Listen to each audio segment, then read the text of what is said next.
ಎಲ್ಲರಿಗೂ ನಮಸ್ಕಾರ ಸ್ನೇಹಿತರೆ.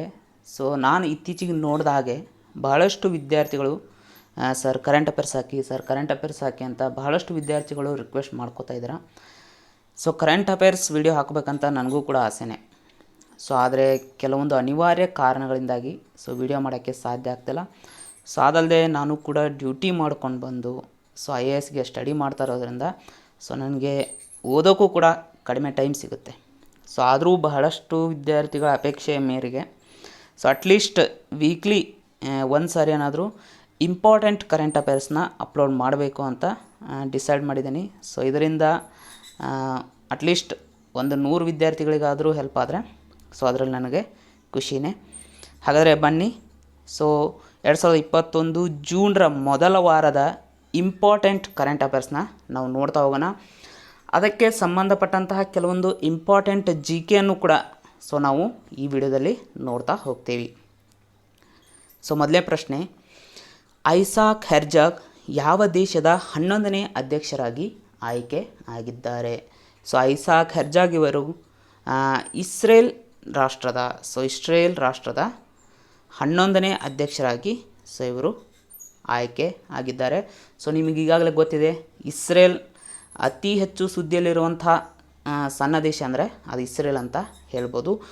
ಯಾಕೆ ಇದು ಇತ್ತೀಚೆಗೆ ಸುದ್ದಿಯಲ್ಲಿತ್ತು ಅಂತ ಮ್ಯಾಪ್ ಮೂಲಕ ನೋಡಿದರೆ ಬೆಸ್ಟು ಅಂತ ನಾನು ಅನ್ಕೊತೀನಿ. ಓಕೆ, ಹಾಗಾದರೆ ಮ್ಯಾಪಲ್ಲಿ ನೋಡೋಣ. ಮೊದಲನೇದಾಗಿ ನೀವಿಲ್ಲಿ ನೋಡ್ತಾ ಇರೋ ದೇಶ ಇಸ್ರೇಲ್. ಓಕೆ, ನಿಮಗೆ ಎದುರಾಗುವಂಥ ಮೊಟ್ಟ ಮೊದಲ ಪ್ರಶ್ನೆ ಯಾವುದು? ಹಾಗಾದರೆ ಇಸ್ರೇಲ್ಗೆ ಗಡಿಯನ್ನು ಹಂಚಿಕೊಂಡಿರುವ ಪ್ರಮುಖ ರಾಷ್ಟ್ರಗಳು ಯಾವುವು?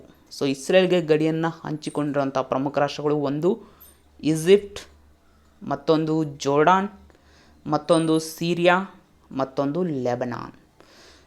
ಈ ಇಸ್ರೇಲ್ ಪುಟ್ಟ ದೇಶ ಈ ಸುತ್ತಲಿನ ಬಹುತೇಕ ರಾಷ್ಟ್ರಗಳೊಂದಿಗೆ ಯುದ್ಧವನ್ನು ಮಾಡಿದೆ.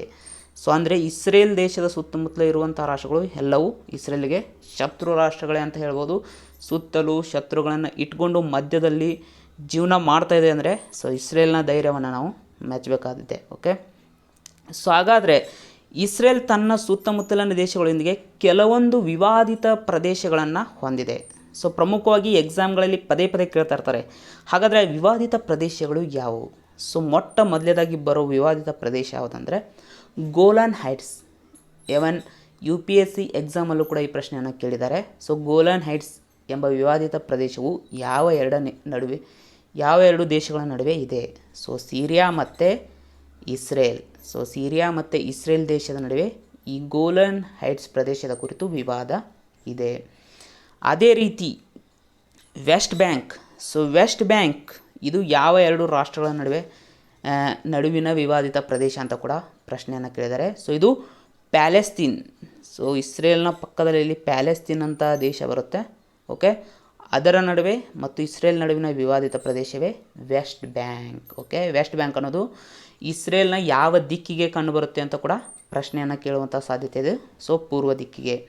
ಅದೇ ರೀತಿ ಇತ್ತೀಚೆಗೆ ಸುದ್ದಿಯಲ್ಲಿರುವಂಥ ಮತ್ತೊಂದು ಪ್ರದೇಶ ಯಾವುದಂದರೆ ಗಾಜಾ ಸ್ಟ್ರಿಪ್ ಅಥವಾ ಗಾಜಾ ಪಟ್ಟಿ ಅಂತ ನಾವು ಕನ್ನಡದಲ್ಲಿ ಕರಿತೀವಿ.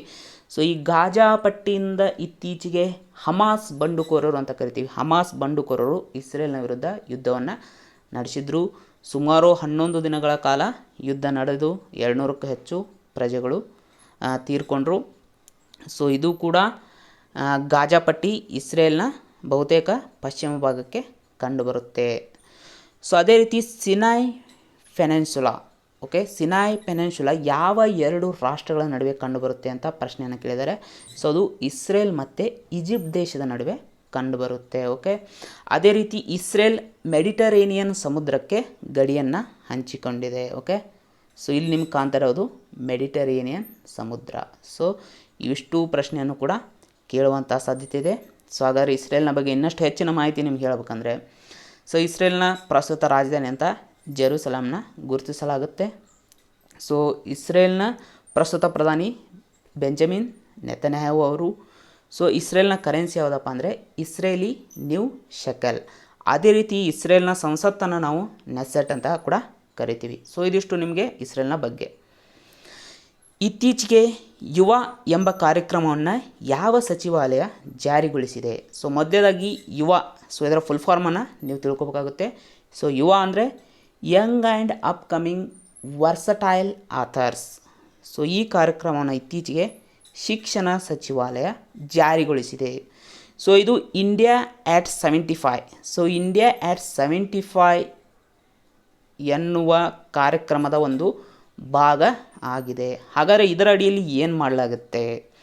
ಸೊ 30 ವರ್ಷದೊಳಗಿನ ಯುವ ಲೇಖಕರಿಗೆ ಈ ಕಾರ್ಯಕ್ರಮದ ಮೂಲಕ ಪ್ರೋತ್ಸಾಹವನ್ನು ನೀಡಲಾಗುತ್ತೆ. ಆಯ್ದ ಯುವ ಲೇಖಕರಿಗೆ, ಓಕೆ.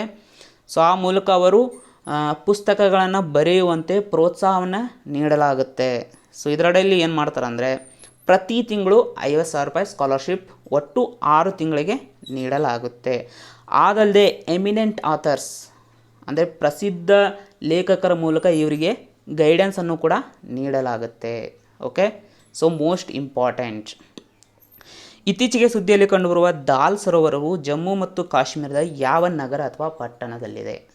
ಸೊ ಈ ದಾಲ್ ಸರೋವರದ ಬಗ್ಗೆ GKಯಲ್ಲೂ ಕೂಡ ಪ್ರಶ್ನೆ ಬರ್ತಾ ಇರುತ್ತೆ. ಸೊ ದಾಲ್ ಸರೋವರ ಇದೊಂದು ಸಿಹಿ ನೀರಿನ ಸರೋವರ ಆಗಿದೆ. ಹಾಗಾದರೆ ಇದು ಜಮ್ಮು ಕಾಶ್ಮೀರದ ಯಾವ ನಗರದಲ್ಲಿ ಕಂಡುಬರುತ್ತೆ ಅಂದರೆ ಶ್ರೀನಗರದಲ್ಲಿ ಕಂಡುಬರುತ್ತೆ, ಮೋಸ್ಟ್ ಇಂಪಾರ್ಟೆಂಟ್. ಅದೇ ರೀತಿ ಈ ದಾಲ್ ಸರೋವರನ ನಾವು ಕಾಶ್ಮೀರದ ಕಿರೀಟ ಅಥವಾ ಕಾಶ್ಮೀರದ ಆಭರಣ ಕಿರೀಟ ಅಂತ ಕೂಡ ಕರಿತೀವಿ. ಅದೇ ರೀತಿ ಜಮ್ಮು ಮತ್ತು ಕಾಶ್ಮೀರದ ಬಂಡೀಪೋರ ಜಿಲ್ಲೆಯಲ್ಲಿ ಮತ್ತೊಂದು ಪ್ರಮುಖ ಸರೋವರ ಕಂಡುಬರುತ್ತೆ. ಸೊ ಅದೇ ಯಾವುದಂದರೆ ಉಲಾರ್ ಸರೋವರ. ಸೊ ಭಾರತದ ಅತಿ ದೊಡ್ಡ ಸಿಹಿ ನೀರಿನ ಸರೋವರ ಇದಾಗಿದೆ. So most important, okay. COVID-19, so ಅದಕ್ಕೆ ಮುಂಚೆ ಇತ್ತೀಚೆಗೆ ಈ ದಾಲ್ ಸರೋವರ ಯಾಕೆ ಸುದ್ದಿಯಲ್ಲಿತ್ತು? ಸೊ ಯಾಕಂದರೆ ಪ್ರಶ್ನೆಯಲ್ಲಿದೆ ಇತ್ತೀಚೆಗೆ ಸುದ್ದಿಯಲ್ಲಿ ಕಂಡುಬರುವ. ಸೊ ಯಾಕಿತ್ತು ಸುದ್ದಿಯಲ್ಲಿದೆ ಅಂದರೆ ಸೊ ಈ ದಾಲ್ ಸರೋವರದಲ್ಲಿ ಇತ್ತೀಚೆಗೆ ಸ್ಥಳೀಯರ ಹಸ್ತಕ್ಷೇಪ ಹೆಚ್ಚಾಗಿದೆ. ಸೊ ಕೆಲವೊಂದು ಇಲ್ಲಿಗಲ್ ಆ್ಯಕ್ಟಿವಿಟೀಸ್ ಈ ದಾಲ್ ಸರೋವರದಲ್ಲಿ ಕಂಡು ಬರ್ತಾ ಇದೆ, ಓಕೆ. ಸೊ ಹೀಗಾಗಿ ಇದು ಸುದ್ದಿಯಲ್ಲಿದೆ. ಕೋವಿಡ್-19 ಕಾರಣದಿಂದಾಗಿ ಪೋಷಕರನ್ನು ಕಳೆದುಕೊಂಡಿರುವ ಮಕ್ಕಳನ್ನು ಯಾವ ಯೋಜನೆಯಡಿ ಕೇಂದ್ರ ಸರ್ಕಾರ ಬೆಂಬಲಿಸುತ್ತಿದೆ? ಸೊ ಇತ್ತೀಚೆಗೆ ಕೋವಿಡ್-19 ಕಾರಣದಿಂದಾಗಿ ಅನೇಕ ಮಕ್ಕಳು ತಮ್ಮ ಪೋಷಕರನ್ನು ಕಳೆದುಕೊಳ್ತಾ ಇದ್ದಾರೆ. ಸೊ ಹಾಗಾಗಿ ಅವರಿಗೆ ಮುಂದಿನ ಭವಿಷ್ಯಕ್ಕಾಗಿ ಅವರಿಗೆ ಕೆಲವೊಂದು ಸೌಲಭ್ಯಗಳನ್ನು ಒದಗಿಸ್ಬೇಕಾಗುತ್ತೆ. ಯಾಕಂದರೆ ಅವರು ಅನಾಥರಾಗಿರ್ತಾರೆ. ಸೊ ಅಂಥವರಿಗೆ ಅವರ ಭವಿಷ್ಯಕ್ಕೆ ಆಧಾರವನ್ನು ಒದಗಿಸುವ ದೃಷ್ಟಿಯಿಂದ ಒಂದು ಕಾರ್ಯಕ್ರಮವನ್ನು ಕೇಂದ್ರ ಸರ್ಕಾರ ಜಾರಿಗೊಳಿಸ್ತಾ ಇದೆ. ಅದೇ PM CARES for children. So ಈ PM ಕೇರ್ಸ್ ಅನ್ನೋದು ಒಂದು ನಿಧಿ. ಸೊ ಸ್ಟಾರ್ಟಿಂಗಲ್ಲಿ ಕೋವಿಡ್-19 ರೋಗ ಬಂದಾಗ ಸೊ ಹಣದ ಸಹಾಯವನ್ನು ಕಲೆಕ್ಷನ್ ಮಾಡೋಕ್ಕೆ ಈ PM ಕೇರ್ಸ್ ಅನ್ನೋ ನಿಧಿಯನ್ನು ಸ್ಥಾಪನೆ ಮಾಡಲಾಗಿತ್ತು, ಓಕೆ. ಹಾಗಾದರೆ ಈ PM CARES for children, so ಈ ಯೋಜನೆಯಡಿ ಮಕ್ಕಳಿಗೆ ಯಾವ ರೀತಿಯ ಸೌಲಭ್ಯಗಳನ್ನು ನೀಡಲಾಗುತ್ತೆ ಅಂದರೆ ಸೊ ಅವರಿಗೆ ಶಿಕ್ಷಣಕ್ಕೆ ಉಚಿತ ಶಿಕ್ಷಣಕ್ಕೆ ಅಡ್ಮಿಷನನ್ನು ನೀಡಲಾಗುತ್ತೆ ಕೆಲವೊಂದು ಸ್ಥಳೀಯ ಶಾಲೆಗಳಲ್ಲಿ ಅಥವಾ ಕೇಂದ್ರ ಸರ್ಕಾರ ಅಥವಾ ರಾಜ್ಯ ಸರ್ಕಾರದ ಶಾಲೆಗಳಲ್ಲಿ. ಅದೇ ರೀತಿ 18 ವರ್ಷ ಅವರಿಗೆ ತುಂಬಿದ ಮೇಲೆ ಅವರ ಹೆಸರಿನಲ್ಲಿ 10 ಲಕ್ಷ ರೂಪಾಯಿಗಳನ್ನು ಡಿಪಾಸಿಟ್ ಇಡಲಾಗುತ್ತೆ. ಆಮೇಲೆ ಆ ಡಿಪಾಸಿಟ್ ಇಟ್ಟ ದುಡ್ಡಿನಿಂದ ಬಂದಂತಹ ಬಡ್ಡಿಯಿಂದ ಇವರಿಗೆ ಪ್ರತಿ ತಿಂಗಳು ಮಂತ್ಲಿ ಸ್ಟೈಪಂಡನ್ನು ನೀಡಲಾಗುತ್ತೆ. ಆಮೇಲೆ 20 ವರ್ಷ ತುಂಬಿದ ನಂತರ ಆ ಡಿಪಾಸಿಟ್ ಇಟ್ಟಂಥ ಹಣವನ್ನು ಕೂಡ ಅವರಿಗೆ ಮರಳಿಸಲಾಗುತ್ತೆ. ಸೊ ಇದು ಈ ಯೋಜನೆಯ ಪ್ರಮುಖ ಉದ್ದೇಶ. ಕಡಲಾಚೆಯ ಗಸ್ತು ಹಡಗಾದ ಸಜಾಗನ್ನು ಯಾವ ಸಶಸ್ತ್ರ ಪಡೆಗೆ ಇತ್ತೀಚೆಗೆ ನಿಯೋಜಿಸಲಾಗಿದೆ? ಸೊ ಮೊದಲೇದಾಗಿ ನಿಮಗೆ ಕೇಳುವಂಥ ಪ್ರಶ್ನೆ ಯಾವುದಪ್ಪ ಅಂದರೆ ಇತ್ತೀಚೆಗೆ ಸುದ್ದಿಯಲ್ಲಿರುವಂಥ ಸಜಾಗ್ ಇದು ಒಂದು ಡ್ಯಾಶ್ ಅಂತ ಕೊಡ್ಬೋದು, ಓಕೆ. ಸೊ ಸಜಾಗ್ ಅನ್ನೋದು ಒಂದು ಕಡಲಾಚೆಯ ಗಸ್ತು ಹಡಗು. ಇದನ್ನು ಇತ್ತೀಚೆಗೆ ಇಂಡಿಯನ್ ಕೋಸ್ಟ್ ಗಾರ್ಡ್ಗೆ ನಿಯೋಜನೆ ಮಾಡಲಾಗಿದೆ. ಹಾಗಾದರೆ ಈ ಸಜಾಗನ್ನು ನಿರ್ಮಾಣ ಮಾಡಿದಂಥವ್ರು ಯಾರು? ಗೋವಾ ಶಿಪ್ಯಾರ್ಡ್ ಲಿಮಿಟೆಡ್ನವರು, ಓಕೆ. ಸೊ ಹಾಗಾದರೆ ಇಂಡಿಯನ್ ಕೋಸ್ಟ್ ಗಾರ್ಡ್ ಬಗ್ಗೆ ನಾವು ಲೈಟಾಗಿ ತಿಳ್ಕೊಳ್ಳೋದಾದರೆ ಸೊ ಇದು ಸ್ಥಾಪನೆಯಾಗಿದ್ದು ಫೆಬ್ರವರಿ 1, 1977ರಲ್ಲಿ. ಸೊ ಇದು ಯಾವ ಸಚಿವಾಲಯದಡಿ ಕಾರ್ಯನಿರ್ವಹಿಸುತ್ತೆ? Most important. ಸೊ UPSCಯಲ್ಲಿ ಇಂತಹ ಪ್ರಶ್ನೆಯನ್ನು ಕೇಳ್ತಾರೆ, ಓಕೆ. ಸೊ ಇದು ಮಿನಿಸ್ಟ್ರಿ ಆಫ್ ಡಿಫೆನ್ಸ್, ರಕ್ಷಣಾ ಸಚಿವಾಲಯದಡಿ ಕಾರ್ಯನಿರ್ವಹಿಸುತ್ತೆ, ಮೋಸ್ಟ್ ಇಂಪಾರ್ಟೆಂಟ್, ಓಕೆ. ಟಿಯಾನ್ಜು 2 ಎಂಬುದು ಯಾವ ದೇಶದ ಬಾಹ್ಯಾಕಾಶ ನೌಕೆಯಾಗಿದೆ? ಓಕೆ, ಟಿಯಾನ್ಜು 2. ಸೊ ಹೆಸರು ನೋಡಿದ್ಲೇ ನಮ್ಗೆ ಗೊತ್ತಾಗುತ್ತೆ, ಓಕೆ. ಸೊ ಇದು ಚೀನಾ ದೇಶದ ಒಂದು ಬಾಹ್ಯಾಕಾಶ ನೌಕೆ ಆಗಿದೆ. ಸೊ ಚೀನಾ ಇತ್ತೀಚೆಗೆ ಏನು ಮಾಡ್ತಾಯಿದೆ ಅಂದರೆ ಅಂತಾರಾಷ್ಟ್ರೀಯ ಮಟ್ಟದಲ್ಲಿ ಓಕೆ ತನ್ನದೇ ಆದ ಒಂದು ಬಾಹ್ಯಾಕಾಶ ನಿಲ್ದಾಣವನ್ನು ಅಂತರಿಕ್ಷದಲ್ಲಿ ಸ್ಥಾಪನೆ ಮಾಡಬೇಕು ಅಂತ ಹೊರಟಿದೆ. ಸೊ ಅಲ್ಲಿ ಬಾಹ್ಯಾಕಾಶ ನಿಲ್ದಾಣವನ್ನು ಸ್ಥಾಪನೆ ಮಾಡ್ಬೇಕಂದ್ರೆ ಕೆಲವೊಂದು ಮೆಟೀರಿಯಲ್ಸ್ಗಳನ್ನು ಭೂಮಿಯಿಂದ ಅಲ್ಲಿ ಕಳಿಸ್ಬೇಕಾಗುತ್ತೆ. ಸೊ ಓಕೆ ಆ ಮೆಟೀರಿಯಲ್ಗಳನ್ನು ಭೂಮಿಯಿಂದ ಬಾಹ್ಯಾಕಾಶಕ್ಕೆ ಕಳಿಸೋಕೆ ಈ ನೌಕೆಯನ್ನು ಅವರು ಬಳಸ್ಕೋತಾ ಇದ್ದಾರೆ. ಓಕೆ ಸೊ ಇದನ್ನು ಹೆವೆನ್ಲಿ ವೆಸಲ್ ಅಂತ ಕೂಡ ಕರೀತಾರೆ. So heavenly vessel, so most important. Heavenly vessel ಅಂದರೆ ಸ್ವರ್ಗದ ಹಡಗು ಅಂತ ಕೂಡ ಅವರು ಇದನ್ನು ಕರ್ಕೊಂಡಿದ್ದಾರೆ.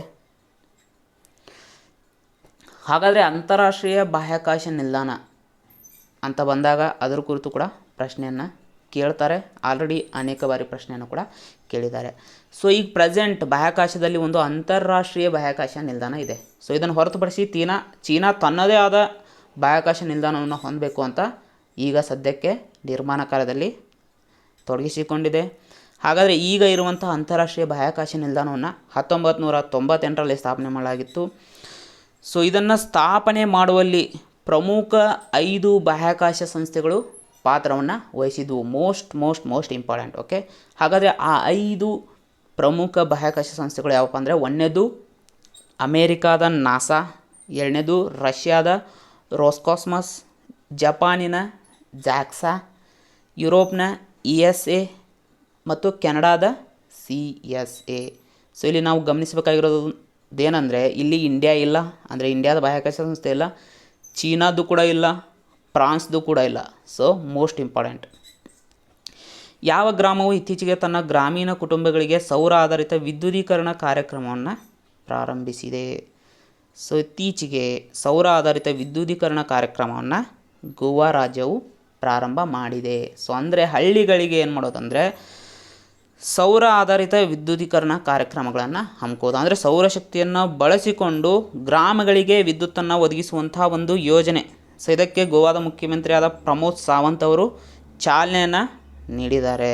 ಓಕೆ ಸೊ ಸೌರ ಆಧಾರಿತ ಶಕ್ತಿ ಅಥವಾ ಸೌರಶಕ್ತಿ, ಸೊ ಇದು ಒಂದು ಮರುಬಳಕೆ ಮಾಡಬಹುದಂಥ ಶಕ್ತಿಯ ರೂಪವಾಗಿದೆ. ಸೊ ಮರುಬಳಕೆ ಮಾಡಬಹುದಂಥ ಶಕ್ತಿಯ ರೂಪ ಅಂದರೆ ನಾವು ಎಷ್ಟೇ ಯೂಸ್ ಮಾಡಿದರೂ ಅದು ಖಾಲಿ ಆಗಲ್ಲ. ಸೊ ಇತರೆ ಎಕ್ಸಾಂಪಲ್ಗಳು ಯಾವ ಅಂದರೆ ಜಲಶಕ್ತಿ ಆಗಿರ್ಬೋದು, ವಾಯುಶಕ್ತಿ ಆಗಿರ್ಬೋದು, ಅಥವಾ ಮರುಬಳಕೆ ಮಾಡಲಾಗದ ಅಥವಾ ನವೀಕರಿಸಲಾಗದ ಶಕ್ತಿಯ ಸಂಪನ್ಮೂಲಗಳು ಯಾವಪ್ಪ ಅಂದರೆ ಫಾರ್ ಎಕ್ಸಾಂಪಲ್ ಪೆಟ್ರೋಲಿಯಂ ಉತ್ಪನ್ನಗಳು, ಅಂದರೆ ಪೆಟ್ರೋಲ್, ಡೀಸೆಲ್, ನೈಸರ್ಗಿಕ ಅನಿಲ. ಸೊ ಇನ್ನು ಇತರೆ ಎಕ್ಸಾಂಪಲ್ಗಳನ್ನು ನಾವು ಕೊಡ್ಬೋದು. ಆರ್ಟೆಮಿಸ್ ಅಖಾಡ್ ಒಪ್ಪಂದ ಇತ್ತೀಚೆಗೆ ಸುದ್ದಿಯಲ್ಲಿದೆ. ನ್ಯೂಜಿಲೆಂಡ್ ದೇಶವು ಬಾಹ್ಯಾಕಾಶ ಪರಿಶೋಧನೆಗಾಗಿ ಈ ಒಪ್ಪಂದಕ್ಕೆ ಯಾವ ಸಂಸ್ಥೆಯೊಂದಿಗೆ ಸಹಿ ಹಾಕಿದೆ? ಸೊ ಮೊದಲನೇದಾಗಿ ಆರ್ಟೆಮಿಸ್ ಅಖಾಡ್ ಒಪ್ಪಂದ. ಸೊ ಇದ್ರ ಬಗ್ಗೆ ನಾವು ತಿಳ್ಕೊಳ್ಳೋದಾದರೆ, ಸೊ ಆರ್ಟೆಮಿಸ್ ಅಖಾಡ್ ಒಪ್ಪಂದ ಏನಪ್ಪ ಅಂದರೆ ಇದೊಂದು ಬಾಹ್ಯಾಕಾಶಕ್ಕೆ ಸಂಬಂಧಪಟ್ಟಂಥ ನಾಸಾದ ಒಂದು ಕಾರ್ಯಕ್ರಮ. ಓಕೆ ಸೊ ಆರ್ಟೆಮಿಸ್ ಅಖಾಡ್ ಅನ್ನೋದು ಬಾಹ್ಯಾಕಾಶಕ್ಕೆ ಸಂಬಂಧಪಟ್ಟ ಒಂದು ನಾಸಾದ ಕಾರ್ಯಕ್ರಮ. ಸೊ ಇದರ ಅಡಿಯಲ್ಲಿ ಪ್ರಮುಖವಾಗಿ 2024ರಲ್ಲಿ ಚಂದ್ರನಿಗೆ ಮೊಟ್ಟ ಮೊದಲ ಮಹಿಳೆಯನ್ನು ಕಳಿಸುವಂಥ ಉದ್ದೇಶನ ಹೊಂದಿದೆ.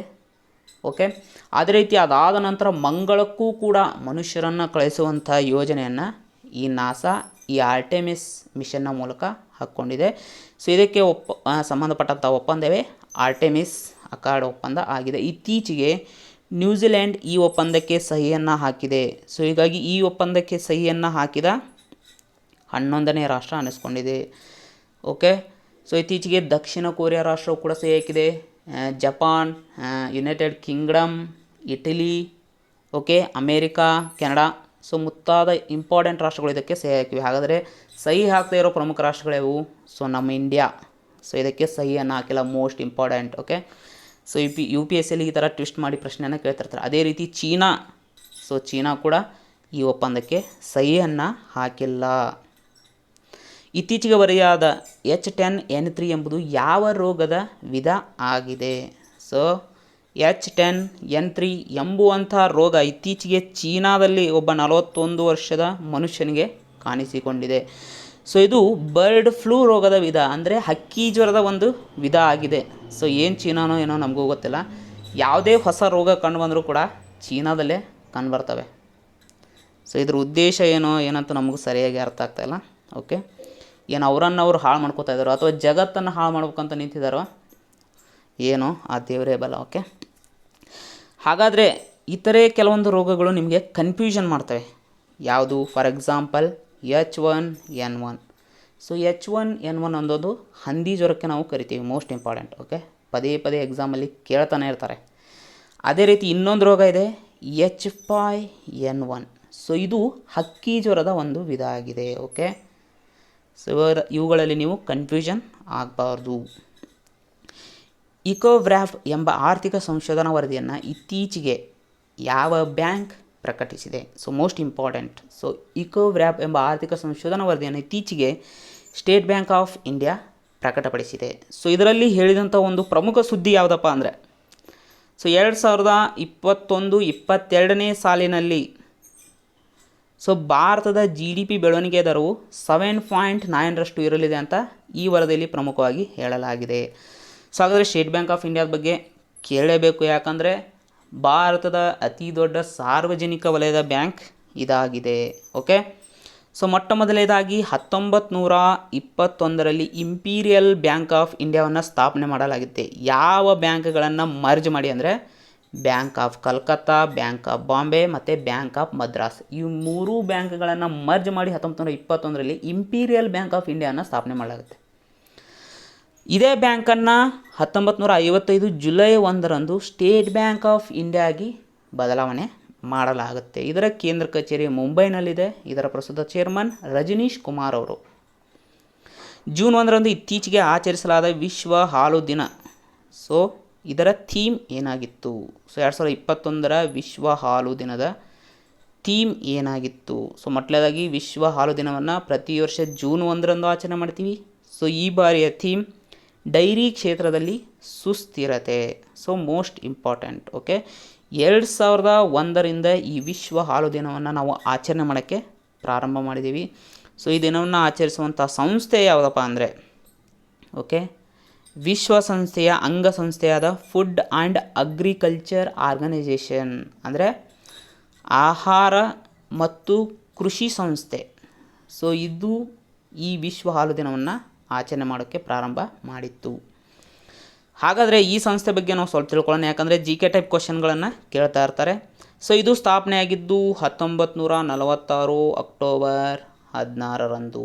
ಸೊ ನಿಮಗೆ ಗೊತ್ತಿರಬಹುದು, ಅಕ್ಟೋಬರ್ 16ನ್ನು ನಾವು ವಿಶ್ವ ಆಹಾರ ದಿನ ಅಂತ ಕೂಡ ಆಚರಣೆ ಮಾಡ್ತೀವಿ. ಸೊ ಕನ್ಫ್ಯೂಷನ್ ಆಗಬೇಡಿ, ಏಪ್ರಿಲ್ 7ನ್ನು ನಾವು ಏನಂತ ಆಚರಣೆ ಮಾಡ್ತೀವಿ? ವಿಶ್ವ ಆರೋಗ್ಯ ದಿನ ಅಂತ ಆಚರಣೆ ಮಾಡ್ತೀವಿ.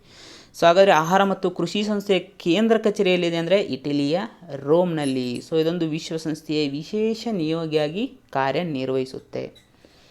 ಯಾವ ದೇಶದ ಅತಿ ದೊಡ್ಡ ಯುದ್ಧ ನೌಕೆಯಾದ ಖರ್ಗ್ ಇತ್ತೀಚೆಗೆ ಒಮನ್ ಕೊಲ್ಲಿಯಲ್ಲಿ ಬೆಂಕಿಗೆ ಆಹುತಿಯಾಗಿದೆ? ಸೊ ಈ ಖರ್ಗ್ ಇದೊಂದು ಯುದ್ಧ ನೌಕೆ, ಇದು ಇತ್ತೀಚೆಗೆ ಬೆಂಕಿಗೆ ಆಹುತಿಯಾಗಿ ಆ ಒಮನ್ ಕೊಲ್ಲಿಯಲ್ಲಿ ಮುಳುಗಿದೆ. ಓಕೆ, ಇದು ಯಾಕೆ ಇತ್ತೀಚೆಗೆ ಸುದ್ದಿಯಲ್ಲಿದೆ ಅಂದರೆ, ಈ ಯುದ್ಧ ನೌಕೆ ಬೆಂಕಿಗೆ ಆಹುತಿಯಾಗಿದ್ದನ್ನು ಮುಚ್ಚಿಡೋಕ್ಕೆ ಆ ದೇಶ ಪ್ರಯತ್ನ ಪಟ್ಟಿತ್ತು. ಅಂದರೆ ಈ ಯುದ್ಧ ನೌಕೆ ಯಾವ ದೇಶಕ್ಕೆ ಸೇರಿದೆ ಆ ದೇಶ ಈ ವಿಷಯವನ್ನು ಮುಚ್ಚಿಡೋಕ್ಕೆ ಪ್ರಯತ್ನ ಪಟ್ಟಿತ್ತು. ಹೀಗಾಗಿ ಇದು ಸುದ್ದಿಯಲ್ಲಿದೆ. ಹಾಗಾದರೆ ಆ ದೇಶ ಯಾವುದಪ್ಪ ಅಂದರೆ Iran. Most important. Okay, so Iran ಅಂತ ಬಂದ ತಕ್ಷಣ ಇರಾನ್ನ ರಾಜಧಾನಿ ಯಾವುದು? ಟೆಹರಾನ್. ಓಕೆ, ಇಲ್ಲಿ ಮ್ಯಾಪಲ್ಲಿ ಕೊಟ್ಟಿಲ್ಲ, ಸೊ ನಾವು ತಿಳ್ಕೊಳ್ಳೋಣ. ಅದೇ ರೀತಿ ಸೊ ಒಮನ್ ಕೊಲ್ಲಿಯಲ್ಲಿ ಆ ಹಡಗು ಮುಳುಗ್ತು ಅಂತ ನಾವು ಓದಿದ್ವಿ. ಹಾಗಾದರೆ ಒಮನ್ ಕೊಲ್ಲಿಯಲ್ಲಿ ಕಂಡುಬರುತ್ತೆ. ಸೊ ನೀವು ಇಲ್ಲಿ ಮ್ಯಾಪಲ್ಲಿ ನೋಡ್ಬೋದು. ಸೊ ಒಮನ್ ಕೊಲ್ಲಿ ಸೊ ಇರಾನ್ನ ಆಗ್ನೇಯ ಭಾಗಕ್ಕೆ, ಆಲ್ಮೋಸ್ಟ್ ಆಗ್ನೇಯ, ಓಕೆ, ಆಗ್ನೇಯ ಅಥವಾ ದಕ್ಷಿಣ ಭಾಗಕ್ಕೆ ಕಂಡುಬರುತ್ತೆ ಅಂತ ಹೇಳ್ಬೋದು. ಅದೇ ರೀತಿ ಮತ್ತೊಂದು ಪ್ರಮುಖವಾದ ಜಲಸಂಧಿಯನ್ನು ನೀವಿಲ್ಲಿ ನೋಡ್ತೀರಿ, ಯಾಕಂದರೆ ಪದೇ ಪದೇ ಎಕ್ಸಾಮಲ್ಲಿ ಕೇಳ್ತಾರೆ. ಅದಲ್ಲದೆ ಸೊ ಇದು ಮಧ್ಯ ಏಷ್ಯಾ ರಾಷ್ಟ್ರಗಳನ್ನ ಸಂಪರ್ಕಿಸಲು ಇರುವಂಥ ಏಕೈಕ ಒಂದು ಜಲಸಂಧಿ ಅಂತ ಕೂಡ ನಾವು ಹೇಳ್ಬೋದು. Most important. ಸೊ ಅದೇ ಯಾವುದಂದರೆ ಸ್ಟ್ರೇಟ್ ಆಫ್ ಹೊರ್ಮುಜ್ ಅಥವಾ ಹೊರ್ಮುಜ್ ಜಲಸಂಧಿ. ಸೊ ಮೊದಲೇದಾಗಿ ಹೊರ್ಮುಜ್ ಜಲಸಂಧಿ ಯಾವ ಎರಡು ನೀರಿನ ಮೂಲಗಳನ್ನು ಸಂಪರ್ಕಿಸುತ್ತೆ ಅಂತ ಪ್ರಶ್ನೆಯನ್ನು ಕೇಳ್ತಾರೆ. ಸೊ ಪರ್ಷಿಯನ್ ಗಲ್ಫ್ ಈ ಕಡೆ ಇದೆ, ಈ ಕಡೆ ಗಲ್ಫ್ ಆಫ್ ಒಮನ್ ಹತ್ರ ಒಮನ್ ಕೊಲ್ಲಿ ಇದೆ. ಸೊ ಒಮನ್ ಕೊಲ್ಲಿ ಮತ್ತು ಪರ್ಷಿಯನ್ ಗಲ್ಫನ್ನು ಸೇರಿಸುವಂತಹ ಜಲಸಂಧಿ ಯಾವುದಪ್ಪ ಅಂದರೆ ಅದೇ ಹೊರ್ಮುಜ್ ಜಲಸಂಧಿ. ಅದೇ ರೀತಿ ಹೊರ್ಮುಜ್ ಜಲಸಂಧಿ ಯಾವ ಎರಡು ರಾಷ್ಟ್ರಗಳ ನಡುವೆ ಇದೆ ಅಂತ ಪ್ರಶ್ನೆಯನ್ನು ಕೇಳ್ತಾರೆ. ಸೊ ಆ ಎರಡು ರಾಷ್ಟ್ರಗಳು ಯಾವಪ್ಪ ಅಂದರೆ ಇರಾನ್. ಸೊ ಯಾಕಂದರೆ ಇರಾನ್ ಇಲ್ಲಿ ಕಂಡುಬರುತ್ತೆ. ಅದೇ ರೀತಿ ಒಮನ್. ಸೊ ಒಮನ್ ಇಲ್ಲಿ ಕಂಡುಬರುತ್ತೆ, ಬಟ್ UAE ಇಲ್ಲಿ ಕಂಡುಬರುತ್ತೆ. ಇದು ಹೇಗೆ ಇವೆರಡು ರಾಷ್ಟ್ರಗಳ ನಡುವೆ ಕಂಡುಬರುತ್ತೆ ಅಂತ ನಿಮಗೆ ಪ್ರಶ್ನೆ ಉದ್ಭವಿಸ್ಬೋದು. ಸೊ ನೀವು ಮ್ಯಾಪಲ್ಲಿ ಕ್ಲೀನಾಗಿ ಗಮನಿಸಬೇಕು. ಒಮನ್ ರಾಷ್ಟ್ರ ಇಲ್ಲಿದೆ, ಆದರೆ ಒಮನ್ನ ಸ್ವಲ್ಪ ಭಾಗ ನಿಮಗೆ ಇಲ್ಲಿ ಕಂಡುಬರುತ್ತೆ. ಸೊ ಇಲ್ಲಿ ಮಾರ್ಕ್ ಮಾಡಿದ್ದಾರೆ ನೋಡಿ. ಸೊ ಹೀಗಾಗಿ ಈ ಜಲಸಂಧಿ ಒಮನ್ ಮತ್ತು ಇರಾನ್ನ ನಡುವೆ ಕಂಡುಬರುತ್ತೆ. Most important. ILO International Labour ಆರ್ಗನೈಜೇಷನ್ನ ಅಂದಾಜಿನ ಪ್ರಕಾರ 2022ರಲ್ಲಿ ಜಾಗತಿಕ ನಿರುದ್ಯೋಗ ದರ ಎಷ್ಟಿರಲಿದೆ? ಓಕೆ, ಸೊ ಇದರ ಪ್ರಕಾರ ಜಾಗತಿಕ ನಿರುದ್ಯೋಗ ದರ 2022ರಲ್ಲಿ 5.7% ಇರಲಿದೆ. Most important GK. ಅದೇ ರೀತಿ ನೀವು SAಯಲ್ಲೂ ಕೂಡ ಈ ರಿಪೋರ್ಟನ್ನು ಬಳಸ್ಕೋಬಹುದು. ಸೊ ಹಾಗಾದರೆ ಅಂತಾರಾಷ್ಟ್ರೀಯ ಕಾರ್ಮಿಕ ಸಂಘಟನೆ, ಓಕೆ, ಸೊ ಪ್ರಸ್ತುತ ಕಾರ್ಯನಿರ್ವಹಿಸುವಂತಹ ವಿಶ್ವಸಂಸ್ಥೆಯ ನಿಯೋಗಿ ಸಂಸ್ಥೆಯಲ್ಲಿ ಅತ್ಯಂತ ಹಳೆಯ ಸಂಸ್ಥೆ ಅಂತ ನಾವು ಹೇಳ್ಬೋದು. ಇದು ಸ್ಥಾಪನೆಯಾಗಿದ್ದು 1919ರಲ್ಲಿ. ಇದರ ಕೇಂದ್ರ ಕಚೇರಿ ಸ್ವಿಟ್ಜರ್ಲ್ಯಾಂಡಿನ ಜಿನೇವಾದಲ್ಲಿದೆ. ಸೊ ಇದರ ಒಂದು ಪ್ರಮುಖ ಸಾಧನೆ ಏನಪ್ಪ ಅಂದರೆ 1969ರಲ್ಲಿ ಇದು ನೊಬೆಲ್ ಶಾಂತಿ ಪ್ರಶಸ್ತಿಯನ್ನು ಕೂಡ ಗಳಿಸ್ಕೊಂಡಿದೆ. ಸೊ ಹಾಗಾದರೆ ಈ ಸಂಸ್ಥೆಗೆ ಪ್ರಸ್ತುತ ಇರುವಂಥ ಸದಸ್ಯ ರಾಷ್ಟ್ರಗಳು ಒಟ್ಟು 189. ಇತ್ತೀಚೆಗೆ ಶ್ರೀಲಂಕಾ ಕರಾವಳಿಯಲ್ಲಿ ಮುಳುಗಿದ MV ಎಕ್ಸ್ಪ್ರೆಸ್ ಪರ್ಲ್ ಎಂಬ ಹೆಸರಿನ ಹಡಗು ಯಾವ ದೇಶಕ್ಕೆ ಸೇರಿದೆ? ಸೊ ಒಮನ್ ಕೊಲ್ಲಿಯಲ್ಲಿ ಕರ್ಗ್ ಎಂಬಂಥ ಹಡಗು ಬೆಂಕಿ ಹೊತ್ಕೊಂಡು ಮುಳುಗ್ತು. ಸೊ ಅದೇ ರೀತಿ MV ಎಕ್ಸ್ಪ್ರೆಸ್ ಪರ್ಲ್ ಎನ್ನುವ ಹೆಸರಿನ ಹಡಗು ಕೂಡ ಈ ಶ್ರೀಲಂಕಾ ಕರಾವಳಿಯಲ್ಲಿ ಇತ್ತೀಚೆಗೆ ಮುಳುಗಿದೆ. ಓಕೆ, ಅದು ಯಾವುದಪ್ಪ ಅಂದರೆ ಅದು ಯಾವ ದೇಶಕ್ಕೆ ಸೇರಿದೆ ಅಂದರೆ ಸಿಂಗಾಪುರ್. ಸೊ 12 ದಿನಗಳ ಕಾಲ ಆ ನೌಕೆಯನ್ನು ರಕ್ಷಣೆ ಮಾಡಬೇಕು ಅಂತ ಪ್ರಯತ್ನ ಪಟ್ಟರು, ಆದರೆ ಸಾಧ್ಯ ಆಗಲಿಲ್ಲ. ಯಾಕಂದರೆ ಅದಕ್ಕೂ ಕೂಡ ಬೆಂಕಿ ಹೊತ್ಕೊಂಡಿತ್ತು. ಅದಲ್ಲದೆ ಇದು ಸುದ್ದಿಯಲ್ಲಿರೋಕ್ಕೆ ಪ್ರಮುಖ ಕಾರಣ ಏನಂದರೆ ಆ ಹಡಗಿನಲ್ಲಿ ಪ್ರಮುಖವಾಗಿ ಅನೇಕ ರಾಸಾಯನಿಕಗಳು ಲೋಡ್ ಆಗಿದ್ವು. ಸೊ ಇದೇನಾಗುತ್ತೆ, ಕರಾವಳಿಗೆ ಅಥವಾ ಸಮುದ್ರಕ್ಕೆ ಸೇರುತ್ತೆ. ಸೊ ಆವಾಗ ಸಮುದ್ರದಲ್ಲಿರುವಂಥ ಜೀವ ವೈವಿಧ್ಯತೆಗೆ ಅಥವಾ ಜೀವಿಗಳಿಗೆ ಅದು ಧಕ್ಕೆಯನ್ನು ಉಂಟು ಮಾಡುತ್ತೆ. ಅವುಗಳ ಸಾವಿಗೂ ಕೂಡ ಕಾರಣ ಆಗಬಹುದು. ಓಕೆ, ಹಾಗಾದರೆ ಸಿಂಗಾಪುರ್ನ ರಾಜಧಾನಿ, ಸೊ ನೀವು ಈಸಿಯಾಗಿ ನೆನಪಿಟ್ಕೋಬೋದು, ಸಿಂಗಾಪುರ್ ಸಿಟಿ. ಓಕೆ, ಸಿಂಗಾಪುರ್ನ ರಾಜಧಾನಿ ಸಿಂಗಾಪುರ್ ಸಿಟಿ. ಯಾವ ಸಂಸ್ಥೆ ವಿಶ್ವದಲ್ಲಿ ಮೊದಲ ಬಾರಿಗೆ ದ್ರವ ರೂಪದ ನ್ಯಾನೋ ಯೂರಿಯಾ ಗೊಬ್ಬರವನ್ನು ಪರಿಚಯ ಮಾಡಿದೆ? ಓಕೆ, ಇದುವರೆಗೂ ನೀವು ಯೂರಿಯಾ ಗೊಬ್ಬರವನ್ನು ಹರಳುಗಳ ರೂಪದಲ್ಲಿ ನೋಡಿರ್ತೀರ. ಓಕೆ, ಸೊ ರೈತರ ಮಕ್ಕಳಿಗೆ ಆಲ್ಮೋಸ್ಟ್ ಇದು ಗೊತ್ತಿರುತ್ತೆ, ಬೆಳ್ಳಗೆ ಇರುತ್ತೆ. ಸೊ ಯೂರಿಯಾ ಗೊಬ್ಬರ, ಸೊ ಅದನ್ನು ಈಗ ದ್ರವ ರೂಪದಲ್ಲಿ ತಂದಿದ್ದಾರೆ. ಅದು ವಿಶ್ವದಲ್ಲೇ ಮೊದಲ ಬಾರಿಗೆ. ಆ ಸಂಸ್ಥೆ ಯಾವುದು? ಅದು ಕೂಡ ನಮ್ಮ ಇಂಡಿಯಾದ ಸಂಸ್ಥೆ. ಸೊ ಹೀಗಾಗಿ ಇದು ನಮಗೆ ಹೆಮ್ಮೆ ಅಂತ ಹೇಳ್ಬೋದು. ಆ ಸಂಸ್ಥೆ ಯಾವುದಪ್ಪ ಅಂದರೆ ಭಾರತೀಯ ರೈತ ಗೊಬ್ಬರ ಸಹಕಾರ ನಿಗಮ, IFFCO ಅಂತ ನಾವು ಶಾರ್ಟಾಗಿ ಕರಿತೀವಿ. Most important. ಓಕೆ, ಹಾಗಾದರೆ ಇದರ ಬಗ್ಗೆ ಸ್ವಲ್ಪ ಡೀಟೇಲ್ಸನ್ನು ನೋಡಲೇಬೇಕು. ಓಕೆ, ಯಾಕಂದರೆ ಇದು ವಿಶ್ವದಲ್ಲೇ ಮೊದಲ ಬಾರಿಗೆ. ಇದರ ಪ್ರಮುಖ ಯೂಸೇಜ್ಗಳು ಏನು? ಓಕೆ, ಮೊದಲೇದಾಗಿ ಇದನ್ನು ನಾವು IFFCO ಅಂತ ಕರಿತೀವಿ ಅಂತ ಈಗಾಗಲೇ ಹೇಳಿದೆ. Indian farmer fertiliser cooperation organisation. Okay, so 500 ml, so ಅಂದರೆ ಅರ್ಧ ಲೀಟ್ರ್ ಬಾಟ್ಲಿಗೆ 240 ರೂಪಾಯಿ ದರವನ್ನು ನಿಗದಿಪಡಿಸಿದ್ದಾರೆ.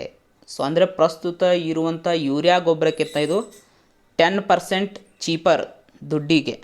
ಓಕೆ, ಅದೇ ರೀತಿ ಪ್ರಸ್ತುತ ಇರುವಂಥ ಹರಳಿನ ರೂಪದ ಯೂರಿಯಾಕ್ಕೆ ಹೋಲಿಸ್ಕೊಂಡಾಗ ಇದರ ಲಾಭ ಏನು?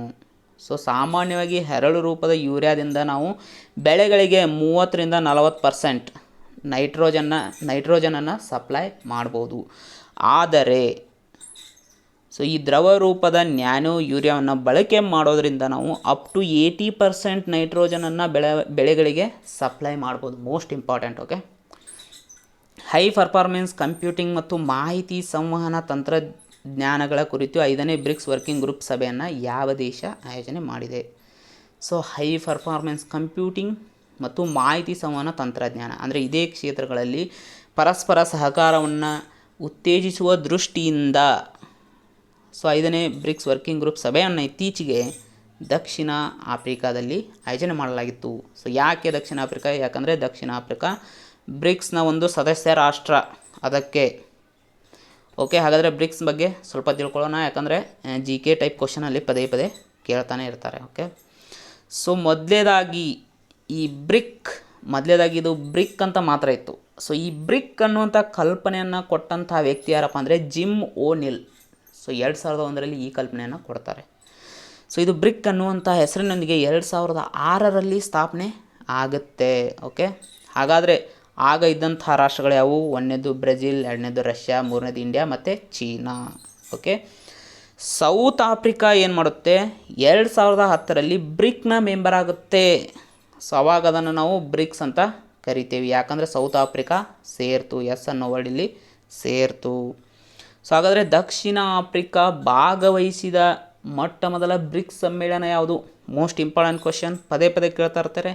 ಸೊ ಯಾವುದಂದರೆ 2011ರಲ್ಲಿ ಚೀನಾದ ಸ್ಯಾನ್ಯಾದಲ್ಲಿ ನಡೆದಂಥ ಸಮ್ಮೇಳನದಲ್ಲಿ ದಕ್ಷಿಣ ಆಫ್ರಿಕಾ ಮೊಟ್ಟ ಮೊದಲ ಬಾರಿಗೆ ಭಾಗವಹಿಸುತ್ತೆ. ಅದು ಬ್ರಿಕ್ಸ್ನ 3ನೇ ಸಮ್ಮೇಳನ ಆಗಿರುತ್ತೆ.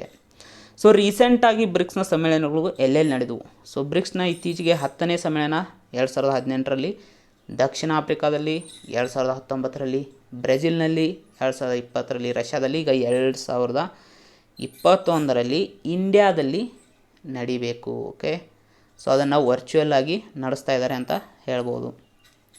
2020-21ನೇ ಸಾಲಿನ ವರ್ಲ್ಡ್ ಯೂನಿವರ್ಸಿಟಿ ರ್ಯಾಂಕಿಂಗ್ಸ್ನಲ್ಲಿ ಭಾರತದಲ್ಲಿ ಯಾವ ವಿಶ್ವವಿದ್ಯಾನಿಲಯ ಅಗ್ರಸ್ಥಾನವನ್ನು ಗಳಿಸಿದೆ? ಸೊ 2020-21ನೇ ಸಾಲಿನ ವರ್ಲ್ಡ್ ಯೂನಿವರ್ಸಿಟಿ ರ್ಯಾಂಕಿಂಗ್ನಲ್ಲಿ ಇತ್ತೀಚೆಗೆ ಭಾರತದ ಯಾವ ವಿಶ್ವವಿದ್ಯಾನಿಲಯ ಅಗ್ರಸ್ಥಾನ ಗಳಿಸಿದೆ ಅಂದರೆ IIT ಅಹಮದಾಬಾದ್. ಅಂದರೆ ಗುಜರಾತ್ ರಾಜ್ಯದ IIT ಅಹಮದಾಬಾದ್ ಮೊದಲ ಸ್ಥಾನವನ್ನು ಗಳಿಸಿದೆ. ಹಾಗಾದರೆ ಸೊ ಇದು ಎಷ್ಟನೇ ಸ್ಥಾನವನ್ನು ಪಡ್ಕೊಂಡಿತ್ತು? IIT ಅಹಮದಾಬಾದ್ ಎಷ್ಟನೇ ಸ್ಥಾನವನ್ನು ಪಡ್ಕೊಂಡಿತ್ತು ಅಂದರೆ, ಸಾರಿ ಆ್ಯಕ್ಚುಲಿ ಇದು IIT ಅಲ್ಲ, IIM ಅಹಮದಾಬಾದ್. ಸೊ ಅಂದರೆ Indian institute of management. Okay, so Ahmedabad ಇದು 415ನೇ ರ್ಯಾಂಕನ್ನು ಒಟ್ಟಾರೆಯಾಗಿ ಅಂದರೆ ವಿಶ್ವದಲ್ಲೇ 415ನೇ ರ್ಯಾಂಕನ್ನು ಪಡ್ಕೊಂಡಿದೆ. ಭಾರತದಲ್ಲಿ ಇದು ಮೊದಲ ಸ್ಥಾನದಲ್ಲಿದೆ. 2ನೇ ಸ್ಥಾನದಲ್ಲಿ ನಮ್ಮ ಬೆಂಗಳೂರಿನಲ್ಲಿರುವಂತಹ ಇಂಡಿಯನ್ ಇನ್ಸ್ಟಿಟ್ಯೂಟ್ ಆಫ್ ಸೈನ್ಸ್, ಶಾರ್ಟಾಗಿ ನಾವು IISc ಅಂತ ಕರಿತೀವಿ. ಇದು 459ನೇ ಸ್ಥಾನ. ಸೊ ಭಾರತದಲ್ಲಿ 3ನೇ ಸ್ಥಾನವನ್ನು ಮಹಾರಾಷ್ಟ್ರದ Tata institute of fundamental research, so ಇದು 543ನೇ ಸ್ಥಾನವನ್ನು ಪಡ್ಕೊಂಡಿದೆ. ಸೊ ಇದು ಯಾವ ಯೂನಿವರ್ಸಿಟಿ ರ್ಯಾಂಕಿಂಗ್ ಅನ್ನೋದು most important. Centre for world university ranking, ಇದು ಯುನೈಟೆಡ್ ಅರಬ್ ಎಮಿರೇಟ್ಸ್ನಲ್ಲಿ ಇರುವಂಥ ಒಂದು ಸಂಸ್ಥೆ. ಸೊ ಇದು ಇದನ್ನು ಬಿಡುಗಡೆಗೊಳಿಸಿದೆ. ಯಾಕಂದರೆ ಅನೇಕ ವರ್ಲ್ಡ್ ಯೂನಿವರ್ಸಿಟಿ ರ್ಯಾಂಕಿಂಗ್ಗಳು ಬಿಡುಗಡೆಗೊಳ್ತಾ ಇರ್ತವೆ, ಎಲ್ಲರ ನಡುವೆ ನೀವು ಕನ್ಫ್ಯೂಷನ್ ಆಗಬಾರ್ದು. ಸೊ ಈ ಯೂನಿವರ್ಸಿಟಿ ರ್ಯಾಂಕಿಂಗ್ನ ಪ್ರಕಾರ ಹಾರ್ವರ್ಡ್ ಯೂನಿವರ್ಸಿಟಿ ಅಮೆರಿಕದಲ್ಲಿರುವಂಥದ್ದು ಇದು ಪ್ರಥಮ ಸ್ಥಾನವನ್ನು ಗಳಿಸಿದೆ. ಅದೇ ರೀತಿ ಇತರೆ ಯೂನಿವರ್ಸಿಟಿ ರ್ಯಾಂಕಿಂಗ್ ಅಂದರೆ for example QS world university ranking ಅಂತ ಬರುತ್ತೆ.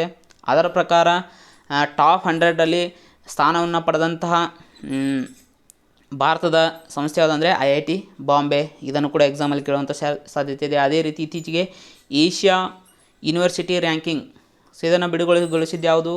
ಟೈಮ್ಸ್ ಹೈಯರ್ ಎಜುಕೇಷನ್ ಅನ್ನುವಂಥ ಸಂಸ್ಥೆ. ಇದರ ಪ್ರಕಾರ IIT ರೂಪಾರ್, ಸೊ ಪಂಜಾಬ್ನಲ್ಲಿದೆ, ಇದು ಟಾಪ್ 100ನಲ್ಲಿ ಸ್ಥಾನವನ್ನು ಪಡ್ಕೊಂಡಿತ್ತು. ಅದೇ ರೀತಿ QS ವರ್ಲ್ಡ್ ಯೂನಿವರ್ಸಿಟಿ ರ್ಯಾಂಕಿಂಗನ್ನು ಯಾವುದು ಬಿಡುಗಡೆಗೊಳಿಸುತ್ತೆ ಅಂದರೆ ಯುನೈಟೆಡ್ ಕಿಂಗ್ಡಮ್ ಮೂಲದ QS ಅನ್ನುವಂಥ ಕ್ವಾರ್ಕ್ವೆರಲಿ ಸೈಮಂಡ್ ಅಂತ, ಸೊ ಈ ಸಂಸ್ಥೆ ಇದನ್ನು ಬಿಡುಗಡೆಗೊಳಿಸುತ್ತೆ.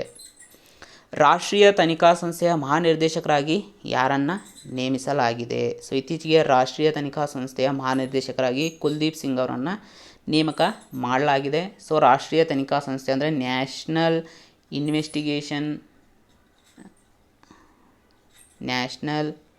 ಇನ್ವೆಸ್ಟಿಗೇಷನ್ ಏಜೆನ್ಸಿ ಅಂತ ಕರಿತೀವಿ. ಓಕೆ, ಸೊ ಇದನ್ನು ಸ್ಥಾಪನೆ ಮಾಡಿದ್ದು ಯಾವಾಗ ಅಂದರೆ 2009ರಲ್ಲಿ. ಸೊ ಇದನ್ನು ಸ್ಥಾಪನೆ ಮಾಡೋಕ್ಕೆ ಪ್ರಮುಖವಾದ ಕಾರಣ ಏನು? ಸೊ ನಿಮ್ಗೆ ಗೊತ್ತಿದೆ 26/11. ಸೊ ಈ ವರ್ಡನ್ನು ಅಥವಾ ಈ ಸಂಖ್ಯೆನ ನಿಮಗೆ ನೋಡಿದರೆ ಅನಿಸೋದೇನೆಂದರೆ ಮುಂಬೈ ಅಟ್ಯಾಕ್. ಅಂದರೆ ನವೆಂಬರ್ 26ರಂದು 2008ರಲ್ಲಿ ಮುಂಬೈ ಮೇಲೆ ಆದ ದಾಳಿಯ ನಂತರ ಎಚ್ಚೆತ್ತುಕೊಂಡಂತಹ ಭಾರತ ಸರ್ಕಾರ ಒಂದು ಭಯೋತ್ಪಾದನಾ ನಿಗ್ರಹ ಕಾರ್ಯಪಡೆಯನ್ನು ಸ್ಥಾಪನೆ ಮಾಡಿತ್ತು. ಸೊ ಅದೇ ರಾಷ್ಟ್ರೀಯ ತನಿಖಾ ಸಂಸ್ಥೆ. ಇದರ ಕೇಂದ್ರ ಕಚೇರಿ ದೆಹಲಿಯಲ್ಲಿ ಇದೆ. ಸತ್ಯದ ಭಾಷೆಗಳು ಪ್ರಬಂಧಗಳು 2003ರಿಂದ 2020. ಅಂದರೆ ಇದನ್ನೇ ಇಂಗ್ಲೀಷ್ನಲ್ಲಿ ಹೇಳಬೇಕಂದ್ರೆ ಲ್ಯಾಂಗ್ವೇಜಸ್ ಆಫ್ ಟ್ರೂತ್ ಎಸ್ಸೇಸ್ 2003-2020. ಈ ಪುಸ್ತಕದ ಲೇಖಕರು ಯಾರು? ಸೊ ಈ ಪುಸ್ತಕದ ಲೇಖಕರು ಯಾರಪ್ಪ ಅಂದರೆ ಸಲ್ಮಾನ್ ರಶ್ದಿ ಅವರು. ಓಕೆ, ಸೊ ಸಲ್ಮಾನ್ ರಶ್ದಿಯವರು ಬಹಳಷ್ಟು ಫೇಮಸ್ ಲೇಖಕರಾಗಿದ್ದಾರೆ, ಯಾಕಂದರೆ ಇವರು ಮ್ಯಾನ್ ಬೂಕರ್ ಪ್ರಶಸ್ತಿಯನ್ನು ಪಡೆದಂತಹ ಮೊದಲ ಭಾರತೀಯ ವ್ಯಕ್ತಿ ಅಂತ ಹೇಳ್ಬೋದು. ಓಕೆ, ಹಾಗಾದರೆ ಇವರು ಮ್ಯಾನ್ ಬೂಕರ್ ಪ್ರಶಸ್ತಿ ಪಡೆದಂತಹ ಕೃತಿ ಯಾವುದು? Midnight children's. Okay, so Salman ರಶ್ದಿಯವರ ಪ್ರಮುಖ ಕೃತಿ ಯಾವುದು? Midnight children's. ಪದೇ ಪದೇ ಎಕ್ಸಾಮ್ಗಳಲ್ಲಿ ಪ್ರಶ್ನೆಯನ್ನು ಕೇಳ್ತಾ ಇರ್ತಾರೆ, ಈ ಕೃತಿಯನ್ನು ಬರೆದವರು ಯಾರು, ಅಥವಾ ಒಂದು ಸೈಡ್ ಲೇಖಕರನ್ನು ಕೊಟ್ಟು ಇನ್ನೊಂದು ಸೈಡ್ ಕೃತಿಗಳನ್ನು ಕೊಟ್ಟು ಹೊಂದಿಸಿ ಬರೆಯಿರಿ ಅಂತ ಪ್ರಶ್ನೆಯನ್ನು ಕೇಳ್ತಾ ಇರ್ತಾರೆ. ಹಾಗಾದರೆ ಮ್ಯಾನ್ ಬೂಕರ್ ಪ್ರಶಸ್ತಿ ಪಡೆದಂಥ ಇತರೆ ಭಾರತೀಯರು ಯಾರು? ಸೊ ಅರುಂಧತಿ ರಾಯ್. ಸೊ ಇವ್ರದ್ದು ಯಾವ ಕೃತಿ ಅಂದರೆ the god of small things. ಅದೇ ರೀತಿ ಕಿರಣ್ ದೇಸಾಯಿ ಇವರ ಕೃತಿ ದಿ ಇನ್ಹೆರಿಟೆನ್ಸ್ ಆಫ್ ಲಾಸ್. ಅದೇ ರೀತಿ ಅರವಿಂದ್ ಅಡಿಗ್ ಅವರ ಕೃತಿ the white tiger. V S. Naipaul ಅವರ ಕೃತಿ in a free state. Okay, so the white tiger Aravind Adiga. So ಇದನ್ನು ಪದೇ ಪದೇ ಎಕ್ಸಾಮಲ್ಲಿ ಪ್ರಶ್ನೆಯನ್ನು ಕೇಳಿದ್ದಾರೆ. ಓಕೆ, ಅದೇ ರೀತಿ the god of small things Arundhati Roy, ಇದನ್ನು ಕೂಡ ಎಕ್ಸಾಮಲ್ಲಿ ಕೇಳಿದ್ದಾರೆ. ಹಾಗಾದರೆ ಮ್ಯಾನ್ ಬೂಕರ್ ಇಂಟರ್ನ್ಯಾಷನಲ್ ಪ್ರಶಸ್ತಿ ಬಗ್ಗೆ, ಸೊ ಇದು ಯಾವ ದೇಶ ಈ ಪ್ರಶಸ್ತಿಯನ್ನು ನೀಡುತ್ತೆ ಅಂದರೆ ಯುನೈಟೆಡ್ ಕಿಂಗ್ಡಮ್. ಓಕೆ, ಯುನೈಟೆಡ್ ಕಿಂಗ್ಡಮ್ನ UK ಮ್ಯಾನ್ ಗ್ರೂಪ್ ಸಂಸ್ಥೆ ಈ ಪ್ರಶಸ್ತಿಯನ್ನು ನೀಡುತ್ತೆ. ಓಕೆ, ಸೊ ಇದರ ಪ್ರಶಸ್ತಿ ಮೊತ್ತ ನಮಗೆ ಎಷ್ಟು ಅಂತ ಬೇಕಾಗಿಲ್ಲ. ಸೊ ಮೊದಲೇದಾಗಿ ಈ ಪ್ರಶಸ್ತಿಯನ್ನು 2004ರಲ್ಲಿ ಆರಂಭ ಮಾಡಿದರು. 2005ರಲ್ಲಿ ಅಲ್ಬೇನಿಯಾ ದೇಶದ ಸಾಹಿತಿ ಆದಂಥ ಇಸ್ಮಾಯಿಲ್ ಕದಾವರಿ ಅವರಿಗೆ ಸೊ ಇದನ್ನು ಮೊಟ್ಟ ಮೊದಲ ಬಾರಿಗೆ ನೀಡಲಾಗಿತ್ತು. ಅದೇ ರೀತಿ 2019ರ ಪ್ರಶಸ್ತಿಯನ್ನು ಒಮನ್ ದೇಶದ ಕಾದಂಬರಿಗಾರ್ತಿಯಾದ ಜೋಕಾ ಅಲ್ಹರ್ತಿ, ಸೊ ಅವರ ಕೃತಿ ಯಾವುದಂದರೆ ಸೆಲೆಸ್ಟಿಯಲ್ ಬಾಡೀಸ್, ಈ ಕಾದಂಬರಿಗೆ ಪ್ರಶಸ್ತಿಯನ್ನು ನೀಡಲಾಗಿತ್ತು. ಇತ್ತೀಚೆಗೆ ನಡೆದ ಬ್ರಿಕ್ಸ್ ವಿದೇಶಾಂಗ ಮಂತ್ರಿಗಳ ಸಭೆಯ ಅಧ್ಯಕ್ಷತೆಯನ್ನು ಯಾವ ದೇಶದ ವಿದೇಶಾಂಗ ಸಚಿವರು ವಹಿಸಿದ್ದಾರೆ? ಸೊ ಇತ್ತೀಚೆಗೆ ನಡೆದಂತಹ ಬ್ರಿಕ್ಸ್ ವಿದೇಶಾಂಗ ಮಂತ್ರಿಗಳ ಸಭೆಯ ಅಧ್ಯಕ್ಷತೆಯನ್ನು ಭಾರತದ ವಿದೇಶಾಂಗ ಸಚಿವರು ಯಾರು? ಎಸ್ ಜೈಶಂಕರ್. ಸೊ ಇವರು ವಹಿಸಿಕೊಂಡಿದ್ದಾರೆ. ಮಳೆಗಾಲದಲ್ಲಿ ಮರಗಳನ್ನು ನೆಡಲು ನಾಗರಿಕರನ್ನು ಉತ್ತೇಜಿಸಲು ಯಾವ ರಾಜ್ಯವು ಅಂಕುರ್ ಯೋಜನೆಯನ್ನು ಪ್ರಾರಂಭಿಸಿದೆ? ಸೊ ಅಂಕುರ ಅಂದ್ರೇನು? ನಾವು ಚಿಗುರು ಅಂತ ಕೂಡ ಹೇಳ್ಬೋದು. ಓಕೆ, ಸೊ ಈ ಅಂಕುರ್ ಯೋಜನೆಯನ್ನು ಪ್ರಮುಖವಾಗಿ ಮಳೆಗಾಲದಲ್ಲಿ ಮರಗಳನ್ನು ನೆಡೋಕ್ಕೆ ನಾಗರಿಕರಿಗೆ ಉತ್ತೇಜನ ನೀಡೋದು. ಸೊ ಯಾವ ರೀತಿ ಉತ್ತೇಜನ ನೀಡ್ತಾ ಇದೆ ಅಂದರೆ ಸೊ ಅವರಿಗೆ ಹಣವನ್ನು ಒದಗಿಸುವುದರ ಮೂಲಕ. ಹಾಗಾದರೆ ಈ ಅಂಕುರ್ ಯೋಜನೆಯನ್ನು ಯಾವ ರಾಜ್ಯ ಸರ್ಕಾರ ಪ್ರಾರಂಭ ಮಾಡಿದೆ? ಸೊ ಅದು ಮಧ್ಯಪ್ರದೇಶ. ತಂಬಾಕು ನಿಯಂತ್ರಣ ಕ್ಷೇತ್ರದಲ್ಲಿ ಮಾಡಿದ ಸಾಧನೆಗಳಿಗಾಗಿ WHO ಅಂದರೆ World Health Organization director general special recognition ಅವಾರ್ಡನ್ನು ಯಾರಿಗೆ ನೀಡಲಾಗಿದೆ? ಸೊ ತಂಬಾಕು ನಿಯಂತ್ರಣ ಕ್ಷೇತ್ರದಲ್ಲಿ ಓಕೆ ಮಾಡಿದಂಥ ಸಾಧನೆಗಾಗಿ ಈ ಅವಾರ್ಡನ್ನು ಸೊ ಭಾರತದ ಡಾಕ್ಟರ್ ಹರ್ಷವರ್ಧನ್ ಅವರಿಗೆ ನೀಡಲಾಗಿದೆ. ಸೊ ಇತ್ತೀಚೆಗೆ ನಾವು ಮೇ 31ರಂದು ವಿಶ್ವ ತಂಬಾಕು ವಿರೋಧಿ ದಿನವನ್ನು ಕೂಡ ಆಚರಣೆ ಮಾಡಿದ್ದೇವೆ. ಓಕೆ, ಸೊ ಡಾಕ್ಟರ್ ಹರ್ಷವರ್ಧನ್ ಅವರು ಪ್ರಸ್ತುತ ಆರೋಗ್ಯ ಸಚಿವರಾಗಿ ಕಾರ್ಯನಿರ್ವಹಿಸ್ತಿದ್ದಾರೆ. ಅದರ ರೀತಿ ವಿಜ್ಞಾನ ಮತ್ತು ತಂತ್ರಜ್ಞಾನ ಸಚಿವರಾಗಿ ಕೂಡ ಡಾಕ್ಟರ್ ಹರ್ಷವರ್ಧನ್ ಅವರು ಕಾರ್ಯವನ್ನು ನಿರ್ವಹಿಸ್ತಾ ಇದ್ದಾರೆ. ಅದಲ್ಲದೆ ಸೊ ಇತ್ತೀಚೆಗೆ ವರ್ಲ್ಡ್ ಹೆಲ್ತ್ ಆರ್ಗನೈಜೇಷನ್ನ ಕಾರ್ಯಕಾರಿ ಮಂಡಳಿಗೆ ಅಂದರೆ ಎಕ್ಸಿಕ್ಯೂಟಿವ್ ಬೋರ್ಡ್ಗೆ ಸೊ ಇವರು ಚೇರ್ಮನ್ ಆಗಿ ಕೂಡ ಆಯ್ಕೆಯಾಗಿದ್ದರು. ಸೊ ಅದು ಕೂಡ ನಿಮಗೆ ನೆನಪಿನಲ್ಲಿ ಇರಲಿ. ಈ ಕೆಳಗಿನವರಲ್ಲಿ ಯಾರು ಕಾನ್ಫೆಡರೇಷನ್ ಆಫ್ ಇಂಡಿಯನ್ ಇಂಡಸ್ಟ್ರಿ, ಶಾರ್ಟಾಗಿ ನಾವು CII ಅಂತ ಕರಿತೀವಿ. ಓಕೆ, ಸೊ ಇದರ ಅಧ್ಯಕ್ಷರಾಗಿ ಇತ್ತೀಚೆಗೆ ಅಧಿಕಾರವನ್ನು ವಹಿಸಿಕೊಂಡಿದ್ದಾರೆ. ಸೊ ಇತ್ತೀಚೆಗೆ ಸೊ CIIನ ಅಧ್ಯಕ್ಷರಾಗಿ TV ನರೇಂದ್ರನ್ ಅವರು ಅಧಿಕಾರ ವಹಿಸಿಕೊಂಡಿದ್ದಾರೆ. ಸೊ TV ನರೇಂದ್ರನ್ ಅವ್ರ ಬಗ್ಗೆ ಸ್ವಲ್ಪ ಹೇಳಬೇಕು, ಯಾಕಂದರೆ ಅವರು ಪ್ರಸ್ತುತ ಟಾಟಾ ಸ್ಟೀಲ್ ಲಿಮಿಟೆಡ್ ಏನಿದೆ ಸೊ ಇದರ CEO ಆಗಿ ಕಾರ್ಯನಿರ್ವಹಿಸ್ತಿದ್ದಾರೆ. ಅದರ ಜೊತೆಗೆ ಮ್ಯಾನೇಜಿಂಗ್ ಡೈರೆಕ್ಟರ್ ಆಗಿ ಕೂಡ ಅವರು ಕಾರ್ಯವನ್ನು ನಿರ್ವಹಿಸ್ತಾ ಇದ್ದಾರೆ. Most important. ಸೊ ಹಾಗಾದರೆ confederation of Indian industry so ಇದೊಂದು ಸರ್ಕಾರೇತರ ವ್ಯಾಪಾರ ಒಕ್ಕೂಟವಾಗಿದೆ ಅಥವಾ ಸರ್ಕಾರೇತರ ವ್ಯಾಪಾರ ಸಂಸ್ಥೆ ಅಥವಾ ಅಸೋಸಿಯೇಷನ್ ಅಂತ ನಾವು ಕರಿತೀವಿ. Most important. ಸೊ ಯಾಕಂದರೆ ನಾವು ಸಾಮಾನ್ಯವಾಗಿ ಇದನ್ನು ನೋಡಿದರೆ ಇದು ಸರ್ಕಾರಿ ಸಂಸ್ಥೆ ಅಂತ ತಿಳ್ಕೊಂಡ್ಬಿಡ್ತೀವಿ. ಸೊ ಇದೊಂದು ಸರ್ಕಾರೇತರ ವ್ಯಾಪಾರ ಒಕ್ಕೂಟ. ಇದು 1895ರಲ್ಲಿ ಸ್ಥಾಪನೆಯಾಗಿತ್ತು. ಇದರ ಕೇಂದ್ರ ಕಚೇರಿ ನವದೆಹಲಿಯಲ್ಲಿ ಇದೆ. ಇತ್ತೀಚೆಗೆ ರಾಷ್ಟ್ರೀಯ ಮಾನವ ಹಕ್ಕುಗಳ ಆಯೋಗದ ಮುಖ್ಯಸ್ಥರನ್ನಾಗಿ ಯಾರನ್ನು ನೇಮಕ ಮಾಡಲಾಗಿದೆ? ಸೊ ಇತ್ತೀಚೆಗೆ ರಾಷ್ಟ್ರೀಯ ಮಾನವ ಹಕ್ಕುಗಳ ಆಯೋಗದ ಮುಖ್ಯಸ್ಥರನ್ನಾಗಿ ಅರುಣ್ ಮಿಶ್ರಾ ಅವರನ್ನು ನೇಮಕ ಮಾಡಲಾಗಿದೆ. ಸೊ ಇವರು ಸುಪ್ರೀಂ ಕೋರ್ಟ್ನ ಮಾಜಿ ಜಡ್ಜ್. ಹಾಗಾದರೆ ಸೊ ಈ ರಾಷ್ಟ್ರೀಯ ಮಾನವ ಹಕ್ಕುಗಳ ಆಯೋಗದ ಚೇರ್ಮನನ್ನು ಆಯ್ಕೆ ಮಾಡಬೇಕಂದ್ರೆ ಸೊ ಒಂದು ಕಮಿಟಿ ಇರುತ್ತೆ. ಸೊ ಆ ಕಮಿಟಿಯಲ್ಲಿ ಯಾರ್ಯಾರು ಇರ್ತಾರೆ ಅಂತ ಪ್ರಶ್ನೆಯನ್ನು ಕೇಳುವಂಥ ಸಾಧ್ಯತೆ ಇದೆ KS ಮತ್ತು IAS ಅಲ್ಲಿ. ಓಕೆ, ಸೊ ಹಾಗಾದರೆ ಆ ಕಮಿಟಿ ಯಾರ್ಯಾರನ್ನು ಒಳಗೊಂಡಿರುತ್ತೆ? ಮೊದಲೇದಾಗಿ ಪ್ರೈಮ್ ಮಿನಿಸ್ಟರ್ ಅಂದರೆ ಪ್ರಧಾನಮಂತ್ರಿಗಳಾದ ನರೇಂದ್ರ ಮೋದಿಯನ್ನು ಒಳಗೊಂಡಿತ್ತು. ಅದರ ಜೊತೆಗೆ ಹೋಮ್ ಮಿನಿಸ್ಟರ್ ಗೃಹ ಮಂತ್ರಿಗಳಾದ ಅಮಿತ್ ಶಾ ಮತ್ತು ಡೆಪ್ಯೂಟಿ ಚೇರ್ಮನ್ ರಾಜ್ಯಸಭಾದ ಉಪ ಚೇರ್ಮನ್, ಓಕೆ, ಉಪಾಧ್ಯಕ್ಷರು ಅಂತ ಕೂಡ ಕರಿತೀವಿ, ಡೆಪ್ಯೂಟಿ ಚೇರ್ಮನ್, ಯಾಕಂದರೆ ರಾಜ್ಯಸಭೆಯ ಚೇರ್ಮನ್ ಆಗಿ ಉಪರಾಷ್ಟ್ರಪತಿಗಳು ಕಾರ್ಯನಿರ್ವಹಿಸ್ತಾರೆ. ಸೊ ಇದೊಂದು ಕೂಡ ನಿಮ್ಗೆ ನೆನಪಿರಲಿ. ಸೊ ಅದೇ ರೀತಿ ರಾಜ್ಯಸಭೆಯ ಡೆಪ್ಯೂಟಿ ಚೇರ್ಮನ್ ಹರಿವಂಶ್ ನಾರಾಯಣ್ ಸಿಂಗ್ ಅವರು, ಇನ್ನು ಲೋಕಸಭಾ ಸ್ಪೀಕರ್ ಓಂ ಪ್ರಕಾಶ್ ಬಿರ್ಲಾ ಅವರು, ಮತ್ತೊಂದು ಲೀಡರ್ ಆಫ್ ಅಪೋಸಿಷನ್ ಅಂದರೆ ವಿರೋಧ ಪಕ್ಷದ ನಾಯಕ, ಯಾವುದ್ರದ್ದು ರಾಜ್ಯಸಭೆಯ ವಿರೋಧ ಪಕ್ಷದ ನಾಯಕ ಯಾರು? ಮಲ್ಲಿಕಾರ್ಜುನ್ ಖರ್ಗೆ. ಸೊ ಇವರು ಕೂಡ ಈ ಕಮಿಟಿಯಲ್ಲಿ ಇದ್ದರು. Okay, most important. ಹಾಗಾದರೆ ರಾಷ್ಟ್ರೀಯ ಮಾನವ ಹಕ್ಕುಗಳ ಆಯೋಗದ ಬಗ್ಗೆ ಹೇಳಬೇಕಂದ್ರೆ ಇದೊಂದು ಶಾಸನಬದ್ಧ ಸಂಸ್ಥೆ, ಇದೊಂದು ಸಂವಿಧಾನಾತ್ಮಕ ಸಂಸ್ಥೆ ಅಲ್ಲ, ಅದರ ಬದಲಿಗೆ ಇದೊಂದು ಶಾಸನಾತ್ಮಕ ಸಂಸ್ಥೆ. ಸೊ ಇದರ ಚೇರ್ಮನ್ನ ಅಧಿಕಾರಾವಧಿ ಪದೇ ಪದೇ ಕೇಳ್ತಾ ಇರ್ತಾರೆ. ಸೊ 5 ವರ್ಷ ಅಥವಾ 70 ವರ್ಷ, ಇವುಗಳಲ್ಲಿ ಯಾವುದು ಮೊದಲಾಗುತ್ತೋ ಅಷ್ಟು ಅವಧಿಯವರೆಗೆ ಇದರ ಚೇರ್ಮನ್ಗಳು ಕಾರ್ಯನಿರ್ವಹಿಸುತ್ತಾರೆ. ಅದೇ ರೀತಿ ರಾಜ್ಯ ಮಾನವ ಹಕ್ಕುಗಳ ಆಯೋಗದ ಚೇರ್ಮನ್ದು ಕೂಡ ಸೇಮ್ ಅಧಿಕಾರಾವಧಿ. ಓಕೆ, ಮೂಡಿ ಪ್ರಕಾರ ವಿತ್ತೀಯ ವರ್ಷ 2022ರಲ್ಲಿ ಭಾರತೀಯ ಆರ್ಥಿಕತೆಯ ಬೆಳವಣಿಗೆಯ ದರ ಎಷ್ಟು? ಸೊ ಮೂಡಿ, ಸೊ ಇದೊಂದು rating agency. Okay, so rating agency ಯಾವುದಂತ ಪ್ರಶ್ನೆಯನ್ನು ಕೇಳ್ಬೋದು. ಸೊ ಅದರಲ್ಲಿ ಮೂಡಿ ಕೂಡ ಒಂದು. ಸೊ ಇದರ ಪ್ರಕಾರ ವಿತ್ತೀಯ ವರ್ಷ 2022ರಲ್ಲಿ ಭಾರತದ ಆರ್ಥಿಕತೆಯ ಬೆಳವಣಿಗೆ ದರ ಎಷ್ಟಿರಲಿದೆ ಅಂದರೆ 9.3%. WHO ವರ್ಲ್ಡ್ ಹೆಲ್ತ್ ಆರ್ಗನೈಜೇಷನ್ ಅಥವಾ ವಿಶ್ವ ಆರೋಗ್ಯ ಸಂಸ್ಥೆ ಭಾರತದಲ್ಲಿ ಮೊದಲು ಕಂಡುಬಂದ COVID-19 ರೂಪಾಂತರ ತಳಿಗಳನ್ನು ಏನೆಂದು ಹೆಸರಿಸಿದೆ? ಸೊ ಮೊದಲೇದಾಗಿ ಭಾರತದಲ್ಲಿ ಕಂಡುಬಂದಂತಹ COVID-19 ರೂಪಾಂತರ ತಳಿಗಳು ಯಾವ್ಯಾವು? ಸೊ ಇಲ್ಲಿ ನಾನು ಬರೆದಿದ್ದೀನಿ. ಸೊ ಮೊದಲನೆಯ ತಳಿ B.1.617.1, ಎರಡನೇ ತಳಿ B.1.617.2. ಸೊ ಅಂದರೆ ಇಲ್ಲಿ 1 ಮತ್ತು 2 ಮಾತ್ರ ಚೇಂಜ್ ಆಗಿದೆ. ಸೊ ಭಾರತದಲ್ಲಿ ಕಂಡುಬಂತಹ ಈ ಮೊದಲನೇ ತಳಿಗೆ ಕಪ್ಪ ಅಂತ ಹೆಸರಿಡಲಾಗಿದೆ, ಎರಡನೇ ತಳಿಗೆ ಡೆಲ್ಟಾ ಅಂತ ಹೆಸರಿಡಲಾಗಿದೆ. ಅದೇ ರೀತಿ ವಿವಿಧ ದೇಶಗಳಲ್ಲಿ ಕಂಡುಬಂದಂತಹ ಕರೋನಾ ವೈರಸ್ ತಳಿಗೆ ಏನೇನಂತ ಹೆಸರಿಟ್ಟಿದ್ದಾರೆ? ಸೊ ಅದನ್ನು ಕೂಡ ನಾವು ಇಲ್ಲಿ ತಿಳ್ಕೊಳ್ಳೋಣ. ಆಫ್ರಿಕಾದಲ್ಲಿ ಮೊದಲು ಪತ್ತೆಯಾದ ಕೋವಿಡ್ ತಳಿಗೆ ಬೀಟಾ ಅಂತ ಹೆಸರಿಟ್ಟಿದ್ದಾರೆ. ಅದೇ ರೀತಿ ಬ್ರಿಟನ್ನಲ್ಲಿ ಪತ್ತೆಯಾದಂತಹ ತಳಿಗೆ ಅಲ್ಫಾ ಅಂತ ಹೆಸರಿಟ್ಟಿದ್ದಾರೆ.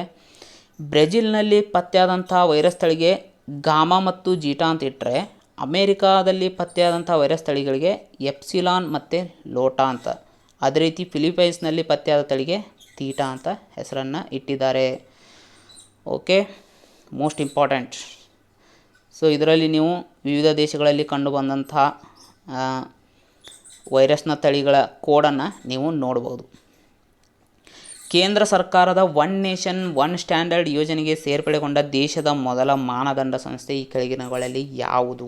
ಸೊ ಮೊದಲೇದಾಗಿ one nation one standard, so ಈ ಯೋಜನೆಯನ್ನು ಜಾರಿಗೊಳಿಸಿದಂಥ ಸಂಸ್ಥೆ ಯಾವುದಂದರೆ BIS ಅಂದರೆ Bureau of Indian Standards.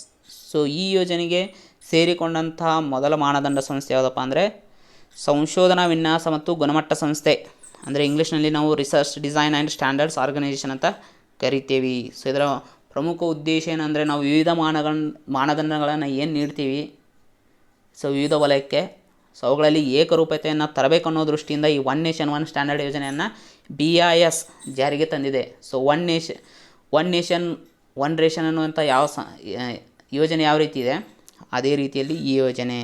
So ಹಾಗಾದರೆ BIS bureau of Indian standards ಇದು ಸ್ಥಾಪನೆಯಾಗಿದ್ದು 1986ರಲ್ಲಿ. ಇದರ ಕೇಂದ್ರ ಕಚೇರಿ ದೆಹಲಿಯಲ್ಲಿದೆ. ಸೊ ಇದು ಯಾವ ಸಚಿವಾಲಯದಡಿ ಕಾರ್ಯನಿರ್ವಹಿಸುತ್ತೆ? ಮೋಸ್ಟ್ ಇಂಪಾರ್ಟೆಂಟ್, ಗ್ರಾಹಕರ ವ್ಯವಹಾರಗಳ ಸಚಿವಾಲಯದಡಿ ಇದು ಕಾರ್ಯವನ್ನು ನಿರ್ವಹಿಸುತ್ತೆ. ಎದೆಯ ಎಕ್ಸ್ರೇ ಸಹಾಯದಿಂದ COVID-19 ಸುಲಭವಾಗಿ ಪತ್ತೆ ಹಚ್ಚಲು ಸಹಾಯ ಮಾಡಲು ಭಾರತೀಯ ಸಂಸ್ಥೆಗಳು ಪ್ರಾರಂಭಿಸುವ AI ಆಧಾರಿತ ವೇದಿಕೆ ಯಾವುದು?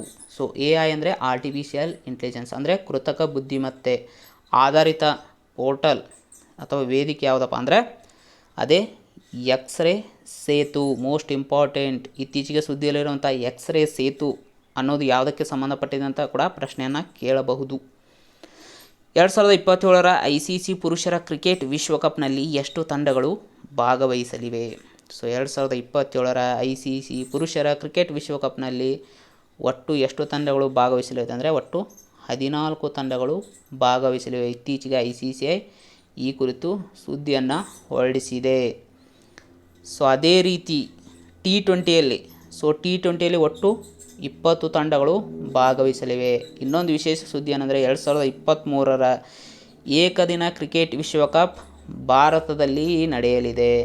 ಅದೇ ರೀತಿ ಇನ್ನೂ ಒಂದು ಸುದ್ದಿ ಏನಪ್ಪ ಅಂದರೆ ಈ ವರ್ಷ ಅಂದರೆ 2021ರಲ್ಲಿ T20 ವಿಶ್ವಕಪ್ ಭಾರತದಲ್ಲಿ ನಡಿಬೇಕಾಗಿತ್ತು. ಕೊರೋನಾ ಕಾರಣದಿಂದಾಗಿ ಅದನ್ನು UAE ರಾಷ್ಟ್ರಕ್ಕೆ ಸ್ಥಳಾಂತರ ಮಾಡಲಾಗಿದೆ ಅಂತ ಇತ್ತೀಚೆಗೆ ICC ಇಂಟರ್ನ್ಯಾಷನಲ್ ಕ್ರಿಕೆಟ್ ಕೌನ್ಸಿಲ್ ಇತ್ತೀಚೆಗೆ ಅಧಿಕೃತವಾಗಿ ಸುದ್ದಿಯನ್ನು ಹೊರಡಿಸಿದೆ. 2ನೇ ವಿಶ್ವಸಂಸ್ಥೆಯ ಜಾಗತಿಕ ಸುಸ್ಥಿರ ಸಾರಿಗೆ ಸಮ್ಮೇಳನ ಅಕ್ಟೋಬರ್ 14ರಿಂದ 16ರವರೆಗೆ ಎಲ್ಲಿ ನಡೆಯಲಿದೆ? 2ನೇ ವಿಶ್ವಸಂಸ್ಥೆಯ ಜಾಗತಿಕ ಸುಸ್ಥಿರ ಸಾರಿಗೆ ಸಮ್ಮೇಳನ. ಓಕೆ, ಈ ಸಾರಿಗೆಯಲ್ಲಿ ನಾವು ಸುಸ್ಥಿರ ಕಾರ್ಯಕ್ರಮಗಳನ್ನು ಯಾವ ರೀತಿ ಹಮ್ಮಿಕೋಬೇಕು ಅನ್ನೋದರ ಕುರಿತು ಇದೊಂದು ಸಮ್ಮೇಳನ. ಇದು 2ನೇದ್ದು. ಇದು ಈ ಬಾರಿ ಎಲ್ಲಿ ನಡೆಯಲಿದೆ ಅಂದರೆ ಚೀನಾದ ಬೀಜಿಂಗ್ನಲ್ಲಿ. ಚೀನಾದ ರಾಜಧಾನಿಯಾದಂತಹ ಬೀಜಿಂಗ್ನಲ್ಲಿ ಈ ಸಮ್ಮೇಳನ ನಡೆಯಲಿದೆ. ಹಾಗಾದರೆ ಮೊದಲ ಸಮ್ಮೇಳನ ಎಲ್ಲಿ ನಡೆದಿತ್ತು? 2016ರಲ್ಲಿ. ಓಕೆ, ತುರ್ಕ್ಮೆನಿಸ್ತಾನ್ನ ಅಶ್ಗಾಬಾದ್ನಲ್ಲಿ 2016ರ ಸಮ್ಮೇಳನ ನಡೆದಿತ್ತು. ಈಗಾಗಲೇ ಹೇಳ್ದಂಗೆ ಇದರ ಪ್ರಮುಖ ಉದ್ದೇಶ ಏನು? ವಿಶ್ವದಾದ್ಯಂತ ಸುಸ್ಥಿರ ಸಾರಿಗೆಯನ್ನು ಸಾಧಿಸೋಕೆ ಇರುವಂಥ ಅವಕಾಶಗಳು, ಅದರ ಕುರಿತು ಇರುವಂಥ ಸವಾಲುಗಳು ಮತ್ತು ಆ ಸವಾಲುಗಳನ್ನು ಯಾವ ರೀತಿ ಪರಿಹಾರ ಮಾಡಬೇಕು ಅನ್ನೋದರ ಕುರಿತು ಗಮನ ಹರಿಸೋಕೆ ಇದು ಅವಕಾಶವನ್ನು ಒದಗಿಸಲಿದೆ. ಅದೇ ರೀತಿ ನಮಗೆ ಅಶ್ಗಾಬಾತ್ ಅಂತ ಬಂದ ತಕ್ಷಣ ಅಶ್ಗಾಬಾತ್ ಅಗ್ರಿಮೆಂಟ್ ಅಂತ ಒಂದು ತಲೆಯಲ್ಲಿ ಬರುತ್ತೆ. ಓಕೆ, ಯಾಕಂದರೆ ಅಶ್ಗಾಬಾತ್ ಅಗ್ರಿಮೆಂಟ್ ಬಗ್ಗೆ IAS ಅಥವಾ KS ಅಲ್ಲಿ ಪ್ರಶ್ನೆಗಳನ್ನು ಕೇಳ್ಬೋದು.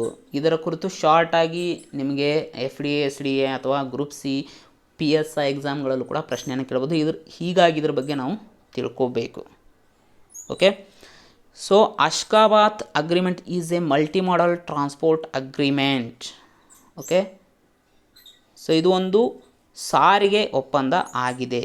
ಯಾವ ರಾಷ್ಟ್ರಗಳ ನಡುವೆ ಅಂದರೆ Kazakhstan, Uzbekistan, Turkmenistan, Iran, India, Pakistan ಮತ್ತು ಒಮನ್. ಈ ಇಷ್ಟು ರಾಷ್ಟ್ರಗಳ ನಡುವಿನ ಒಪ್ಪಂದ, ಸಾರಿಗೆ ಒಪ್ಪಂದ ಇದಾಗಿದೆ. ಓಕೆ, ಹಾಗಾದರೆ ಈ ಸಾರಿಗೆ ಒಪ್ಪಂದದ ಪ್ರಮುಖ ಉದ್ದೇಶ ಏನಪ್ಪ ಅಂದರೆ ಸೆಂಟ್ರಲ್ ಏಷ್ಯಾ, ಮಧ್ಯ ಏಷ್ಯಾ ಮತ್ತು ಪರ್ಷಿಯನ್ ಗಲ್ಫ್ ಇವುಗಳ ನಡುವೆ ಅಂತಾರಾಷ್ಟ್ರೀಯ ಮಟ್ಟದ ಸಾರಿಗೆ ಕಾರಿಡಾರನ್ನು ಒದಗಿಸುವಂಥ ಉದ್ದೇಶವನ್ನು ಇದು ಹೊಂದಿದೆ. ಇದು 2016ರಿಂದ ಜಾರಿಗೆ ಬಂದಿದೆ. ಓಕೆ, ಮೋಸ್ಟ್ ಇಂಪಾರ್ಟೆಂಟ್ 1ನೇದು ಅಶ್ಗಾಬಾತ್ ಅಗ್ರಿಮೆಂಟ್ನಲ್ಲಿ ಭಾರತ ಕೂಡ ಇದೆ. ನಮ್ಮ ಅತಿ ನೆಚ್ಚಿನ ಮಿತ್ರ ರಾಷ್ಟ್ರ ಪಾಕಿಸ್ತಾನ ಕೂಡ ಇದೆ. ಓಕೆ, ಇತರೆ ರಾಷ್ಟ್ರಗಳು Kazakhstan, Uzbekistan, Turkmenistan, Iran, Oman. Okay, most important. NITI ಆಯೋಗದ SDG ಅಂದರೆ sustainable development goals India index 2020-21ರಲ್ಲಿ ಈ ಕೆಳಗಿನ ಯಾವ ರಾಜ್ಯವು ಉನ್ನತ ಸ್ಥಾನವನ್ನು ಗಳಿಸಿದೆ? ಮೊದಲನೇದಾಗಿ ಪ್ರಶ್ನೆಯನ್ನು ಕೇಳ್ತಾ ಇರ್ತಾರೆ. SDG ಇಂಡಿಯಾ ಇಂಡೆಕ್ಸನ್ನು ಯಾವ ಸಂಸ್ಥೆ ಬಿಡುಗಡೆಗೊಳಿಸುತ್ತೆ? ಮೊದಲೇ ಪ್ರಶ್ನೆನೇ ಇದು. ನೀತಿ ಆಯೋಗ. ಇದರ ಪ್ರಕಾರ ಯಾವ ರಾಜ್ಯವು ಉನ್ನತ ಸ್ಥಾನವನ್ನು ಗಳಿಸಿದೆ ಅಂದರೆ ಅದು ಕೇರಳ. ಯಾಕಂದರೆ ಕೇರಳ ಆಲ್ಮೋಸ್ಟ್ ಪ್ರಥಮ ಸ್ಥಾನವನ್ನು ಗಳಿಸ್ತಾನೇ ಬಂದಿದೆ. ಆರೋಗ್ಯ ಕ್ಷೇತ್ರದಲ್ಲಿ ಬಂದರೂ ಅದೇ ಪ್ರಥಮ ಸ್ಥಾನದಲ್ಲಿರುತ್ತೆ. ಈ ಸಾಕ್ಷರತೆ ವಿಷಯಕ್ಕೆ ಬಂದರೂ ಅದೇ ಪ್ರಥಮ. ಕೆಲವೊಂದು ಯೋಜನೆಗಳನ್ನು ತರೋ ವಿಷಯದಲ್ಲೂ ಕೂಡ ಈ ರಾಜ್ಯವೇ ಪ್ರಥಮ ಸ್ಥಾನದಲ್ಲಿ ಇರುತ್ತೆ. ಅದೇ ರೀತಿ ಈ ಇಂಡೆಕ್ಸಲ್ಲಿ ಕೊನೆಯ ಸ್ಥಾನದಲ್ಲಿರುವಂಥ ರಾಜ್ಯ ಯಾವುದಂದರೆ ಅದೇ ಬಿಹಾರ್. ಹಾಗಾದರೆ ಈ ಕುರಿತು ಹೆಚ್ಚಿನ ಮಾಹಿತಿಯನ್ನು ತಿಳ್ಕೊಳ್ಳೋಣ. ಯಾಕಂದರೆ ನಮ್ಮ ಕರ್ನಾಟಕ ಎಷ್ಟನೇ ಸ್ಥಾನದಲ್ಲಿದೆ ಅಂತ ತಿಳ್ಕೊಳ್ಳೋದು ಕೂಡ ಇಂಪಾರ್ಟೆಂಟು. ಪ್ರಶ್ನೆಯನ್ನು ಕೇಳುವಂಥ ಸಾಧ್ಯತೆ ಇದೆ. ನೀವಿಲ್ಲಿ ನೋಡ್ಬೋದು ಟಾಪ್ 10 ರಾಜ್ಯಗಳ ಲಿಸ್ಟನ್ನು ಕೊಟ್ಟಿದ್ದಾರೆ. ಅದರಲ್ಲಿ ಈಗಾಗಲೇ ಹೇಳ್ದಂಗೆ ಕೇರಳ 75 ಅಂಕಗಳೊಂದಿಗೆ ಪ್ರಥಮ ಸ್ಥಾನದಲ್ಲಿದೆ. 2ನೇ ಸ್ಥಾನದಲ್ಲಿ ಹಿಮಾಚಲ ಪ್ರದೇಶ ಮತ್ತು ತಮಿಳುನಾಡು. ಓಕೆ, ಎರಡೂ ಕೂಡ 74 ಅಂಕಗಳನ್ನು ಪಡ್ಕೊಂಡಿವೆ. 3ನೇ ಸ್ಥಾನದಲ್ಲಿ ಒಟ್ಟು 3 ರಾಜ್ಯಗಳಿದ್ದಾವೆ. ಆಂಧ್ರ ಪ್ರದೇಶ್, ಗೋವಾ, ಕರ್ನಾಟಕ. ತಲಾ 72 ಅಂಕಗಳನ್ನು ಪಡ್ಕೊಂಡಿವೆ. ಸೊ ಸ್ಕೋರ್ಗಳನ್ನು ಆಧಾರವಿಟ್ಟುಕೊಂಡು ನಾವು ನೋಡಿದಾಗ ಸೊ ನಮ್ಮ ಕರ್ನಾಟಕ ರಾಜ್ಯ 3ನೇ ಸ್ಥಾನದಲ್ಲಿ ಇದೆ. ಅದೇ ರೀತಿ ರಾಜ್ಯಗಳ ಸಂಖ್ಯೆಯನ್ನು ಗಮನಿಸಿ ನಾವು ನೋಡಿದಾಗ ನಮ್ಮ ಕರ್ನಾಟಕ ರಾಜ್ಯ 4ನೇ ಸ್ಥಾನದಲ್ಲಿ ಇದೆ. ಓಕೆ, ಯಾಕಂದರೆ ಕೆಲವೊಂದು ಪತ್ರಿಕೆಗಳಲ್ಲಿ ನಿಮಗೆ 3ನೇ ಸ್ಥಾನ ಅಂತ ಕೊಟ್ಟಿದ್ದಾರೆ, ಕೆಲವೊಂದು ಪತ್ರಿಕೆಗಳಲ್ಲಿ 4ನೇ ಸ್ಥಾನ ಅಂತ ಕೊಟ್ಟಿದ್ದಾರೆ. ಹೀಗಾಗಿ ನಿಮಗೆ ಕನ್ಫ್ಯೂಷನ್ ಆಗೋದು ಸಹಜ.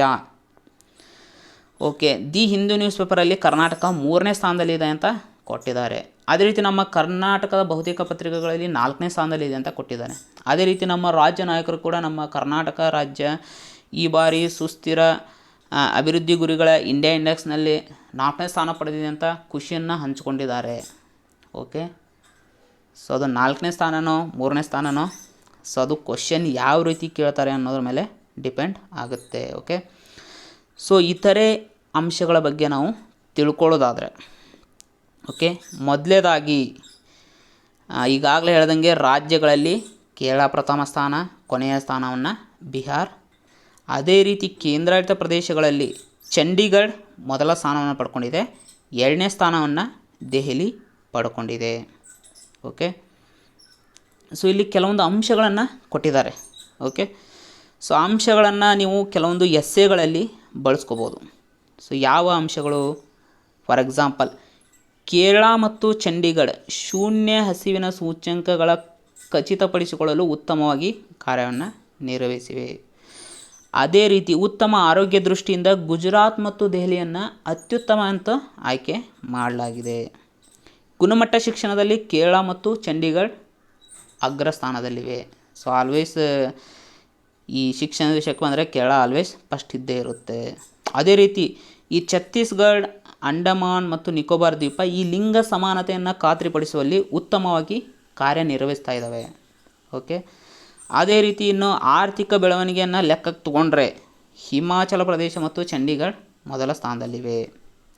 ಇನ್ನು ಉತ್ತಮ ಮೂಲ ಸೌಕರ್ಯಗಳನ್ನು ಹೊಂದಿರುವಂತಹ ದೃಷ್ಟಿಯಿಂದ ಗುಜರಾತ್ ಮತ್ತು ದೆಹಲಿ ಮೊದಲ ಸ್ಥಾನದಲ್ಲಿವೆ. ಇನ್ನು ಶಾಂತಿ ಮತ್ತು ನ್ಯಾಯದ ದೃಷ್ಟಿಯಿಂದ ಉತ್ತರಾಖಂಡ್ ಮತ್ತು ಪುದುಚೇರಿ ಅತ್ಯುತ್ತಮ ಅಂತ ಕಂಡುಕೊಂಡಿವೆ.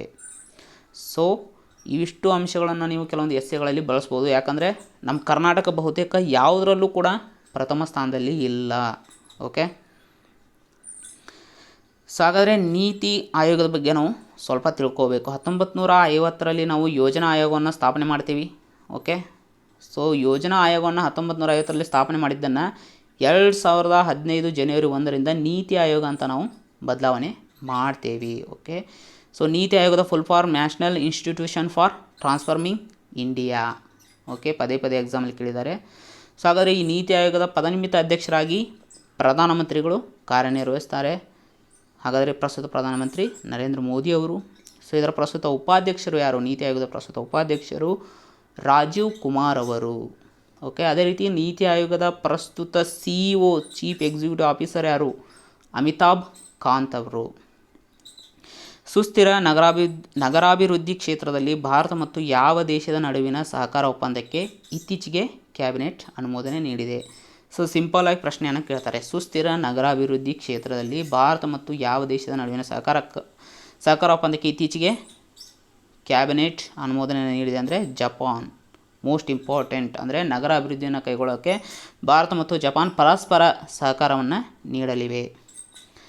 ಸೊ ಇತ್ತೀಚಿನ ಅಂತಾರಾಷ್ಟ್ರೀಯ ಹಾಕಿ ಫೆಡರೇಷನ್ ಬಿಡುಗಡೆಗೊಳಿಸಿರುವ ವಿಶ್ವ ಶ್ರೇಯಾಂಕದಲ್ಲಿ ಭಾರತೀಯ ಪುರುಷರ ಹಾಕಿ ತಂಡ ಎಷ್ಟನೇ ಸ್ಥಾನದಲ್ಲಿದೆ? ಓಕೆ, ಸೊ ಹಾಕಿಯನ್ನು ನಮ್ಮ ರಾಷ್ಟ್ರೀಯ ಆಟ ಅಂತ ಕೂಡ ಕರಿತೀವಿ, ಆದರೆ ಅದು ಅಧಿಕೃತ ಅಲ್ಲ. ಯಾಕಂದರೆ ಇತ್ತೀಚೆಗೆ ಕೆಲವೊಬ್ಬರು ಮಾಹಿತಿ ಹಕ್ಕು ಕಾಯ್ದೆಯಡಿ ಈ ವಿಷಯವಾಗಿ ಕೇಳಿದರು ಸರ್ಕಾರಕ್ಕೆ. ಆಗ ಸರ್ಕಾರ ಹಾಕಿ ನಮ್ಮ ರಾಷ್ಟ್ರೀಯ ಆಟ ಅಲ್ಲ ಅಂತ ಹೇಳಿತ್ತು. ಸೊ ಇದುವರೆಗೂ ನಾವು ಹಾಕಿಯನ್ನು ನಮ್ಮ ರಾಷ್ಟ್ರೀಯ ಆಟ ಅಂತ ಅನ್ಕೊತಾನೆ ಬಂದಿದ್ವಿ. ಆದರೂ ಕೂಡ ಎಕ್ಸಾಮಲ್ಲೇನು ಕೇಳ್ಬೋದು ಪ್ರಶ್ನೆಯನ್ನು. ಸೊ ಭಾರತದ ರಾಷ್ಟ್ರೀಯ ಆಟ ಅಂತ ಕೆಳಗಿನದು ಯಾವುದು ಸಾಮಾನ್ಯವಾಗಿ ಗುರುತಿಸಲ್ಪಡೋದು ಯಾವುದು ಅಂತ ಪ್ರಶ್ನೆಯನ್ನು ಕೇಳ್ಬೋದು. ಆಗ 4 ಆಟಗಳ ಹೆಸರನ್ನು ಕೊಡ್ತಾರೆ. ಆವಾಗ ನಾವು ಹಾಕಿಯನ್ನು ಹಾಕಲೇಬೇಕಾಗುತ್ತೆ ಆಪ್ಷನ್. ಓಕೆ, ಸೊ ಹಾಗಾದರೆ ಇತ್ತೀಚಿನ ಶ್ರೇಯಾಂಕದಲ್ಲಿ ಭಾರತದ ಪುರುಷರ ತಂಡ ಎಷ್ಟನೇ ಸ್ಥಾನದಲ್ಲಿದೆ ಅಂದರೆ 4ನೇ ಸ್ಥಾನದಲ್ಲಿದೆ. ಅದೇ ರೀತಿ ಮಹಿಳೆಯರ ತಂಡ 9ನೇ ಸ್ಥಾನದಲ್ಲಿದೆ. ಹಾಗಾದರೆ ಪುರುಷರ ತಂಡಗಳಲ್ಲಿ ಪ್ರಥಮ ಸ್ಥಾನವನ್ನು ಪಡೆದಂಥ ತಂಡ ಅಥವಾ ದೇಶ ಯಾವುದಂದರೆ ಬೆಲ್ಜಿಯಂ. ಅದೇ ರೀತಿ ಮಹಿಳೆಯರಲ್ಲಿ ಪ್ರಥಮ ಸ್ಥಾನವನ್ನು ಪಡೆದಂಥ ದೇಶ ಅಥವಾ ತಂಡ ನೆದರ್ಲ್ಯಾಂಡ್. ಓಕೆ, ಇವನ್ನೆಲ್ಲವನ್ನು ಕೂಡ ಎಕ್ಸಾಮಲ್ಲಿ ಕೇಳುವಂಥ ಸಾಧ್ಯತೆ ಇದೆ. ಕೇಂದ್ರ ಸಚಿವ ನರೇಂದ್ರ ಸಿಂಗ್ ತೋಮರ್ ಅವರು ಇಂಡಸ್ ಬೆಸ್ಟ್ ಮೇಗಾ ಫುಡ್ ಪಾರ್ಕನ್ನು ಎಲ್ಲಿ ಉದ್ಘಾಟಿಸಿದರು? So Indus best mega food ಪಾರ್ಕನ್ನು ಇತ್ತೀಚೆಗೆ ಛತ್ತೀಸ್ಗಢನಲ್ಲಿ ಉದ್ಘಾಟನೆ ಮಾಡಲಾಗಿದೆ. ಛತ್ತೀಸ್ಗಢನ ಮುಖ್ಯಮಂತ್ರಿ ಭೂಪೇಶ್ ಬಾಗೆಲ್ ಅವರೊಂದಿಗೆ ಕೇಂದ್ರ ಸಚಿವರಾದಂಥ ಇವರು ಎದರ ಸಚಿವರು? ಇವರು minister for food processing industry ಅಂದರೆ ಆಹಾರ ಸಂಸ್ಕರಣಾ ಕೈಗಾರಿಕೆಗಳ ಸಚಿವರು. ಇವರು ಛತ್ತೀಸ್ಗಢನ ಮುಖ್ಯಮಂತ್ರಿ ಭೂಪೇಶ್ ಬಾಗೆಲ್ ಅವರೊಂದಿಗೆ ಈ ಇಂಡಸ್ ಬೆಸ್ಟ್ ಮೇಗಾ ಫುಡ್ ಪಾರ್ಕನ್ನು ಉದ್ಘಾಟನೆ ಮಾಡಿದ್ದಾರೆ. ನೀವು ಕನ್ಫ್ಯೂಷನ್ ಆಗುವಂಥ ಸಾಧ್ಯತೆ ಇದೆ, ಯಾಕಂದರೆ ಇಂಡಸ್ ಅನ್ನೋ ವರ್ಡ್ ಇದೆ. ಇಂಡಸ್ ಅಂದ ತಕ್ಷಣ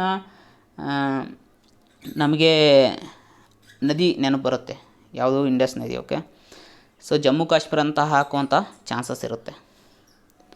ಇತ್ತೀಚೆಗೆ 2021ರ ಇಂಟರ್ನ್ಯಾಷನಲ್ ಬೂಕರ್ ಪ್ರಶಸ್ತಿಯನ್ನು ಯಾರು ಗೆದ್ದಿದ್ದಾರೆ? ಈಗಾಗಲೇ ನಾವು ಇಂಟರ್ನ್ಯಾಷನಲ್ ಬೂಕರ್ ಪ್ರಶಸ್ತಿ ಕುರಿತು ವಿವರವಾಗಿ ನೋಡಿದ್ದೀವಿ. ಈ ಪ್ರಶಸ್ತಿಯನ್ನು ಪಡೆದಂತಹ ಭಾರತೀಯ ವ್ಯಕ್ತಿಗಳು, ಅವರ ಕೃತಿಗಳು ಬಗ್ಗೆ ಕೂಡ ನಾವು ಹಿಂದೆ ನೋಡಿದ್ವಿ. ಈಗ ಹಾಗಾದರೆ 2021ರ ಇಂಟರ್ನ್ಯಾಷನಲ್ ಬೂಕರ್ ಪ್ರಶಸ್ತಿಯನ್ನು ಪಡೆದವರು ಯಾರು? ಡೇವಿಡ್ ಡಿಯೋಪ್ ಅವರು. ಇವರ ಸಾಧನೆ ಏನಪ್ಪ ಅಂದರೆ, ಈ ಪ್ರಶಸ್ತಿಯನ್ನು ಪಡೆದಂತಹ ಮೊಟ್ಟ ಮೊದಲ ಫ್ರೆಂಚ್ ನಾವೆಲಿಸ್ಟ್, ಅಂದರೆ ಫ್ರೆಂಚ್ನ ಮೊದಲ ಕಾದಂಬರಿಕಾರ. ಹಾಗಾದರೆ ಅವರು ಬರೆದಂತಹ ಕಾದಂಬರಿ ಯಾವುದಂದರೆ at night all blood is black. At night all blood is black ಅನ್ನುವಂಥ ಕಾದಂಬರಿ. ಇವರು ಫ್ರೆಂಚ್ ಭಾಷೆಯಲ್ಲಿ ಬರೆದಿದ್ದರು. ಇದು ಮೊದಲ ಜಾಗತಿಕ ಯುದ್ಧಕ್ಕೆ ಸಂಬಂಧಪಟ್ಟಂತಹ ಕಾದಂಬರಿ ಆಗಿದೆ. ಇವರು ಫ್ರೆಂಚ್ ಭಾಷೆಯಲ್ಲಿ ಬರೆದಿದ್ದರು. ಅದನ್ನು ಇಂಗ್ಲೀಷಲ್ಲಿ ಟ್ರಾನ್ಸ್ಲೇಟ್ ಮಾಡಿದವ್ರು ಯಾರು? ಅವ್ರಿಗೂ, ಯಾಕಂದರೆ ಅವ್ರಿಗೂ ಹಾಫ್ ಪ್ರೈಸ್ ಹೋಗುತ್ತೆ. ಅವ್ರು ಯಾರಂದರೆ ಅಣ್ಣ ಮೋಸ್ಕೋವಕೀಸ್.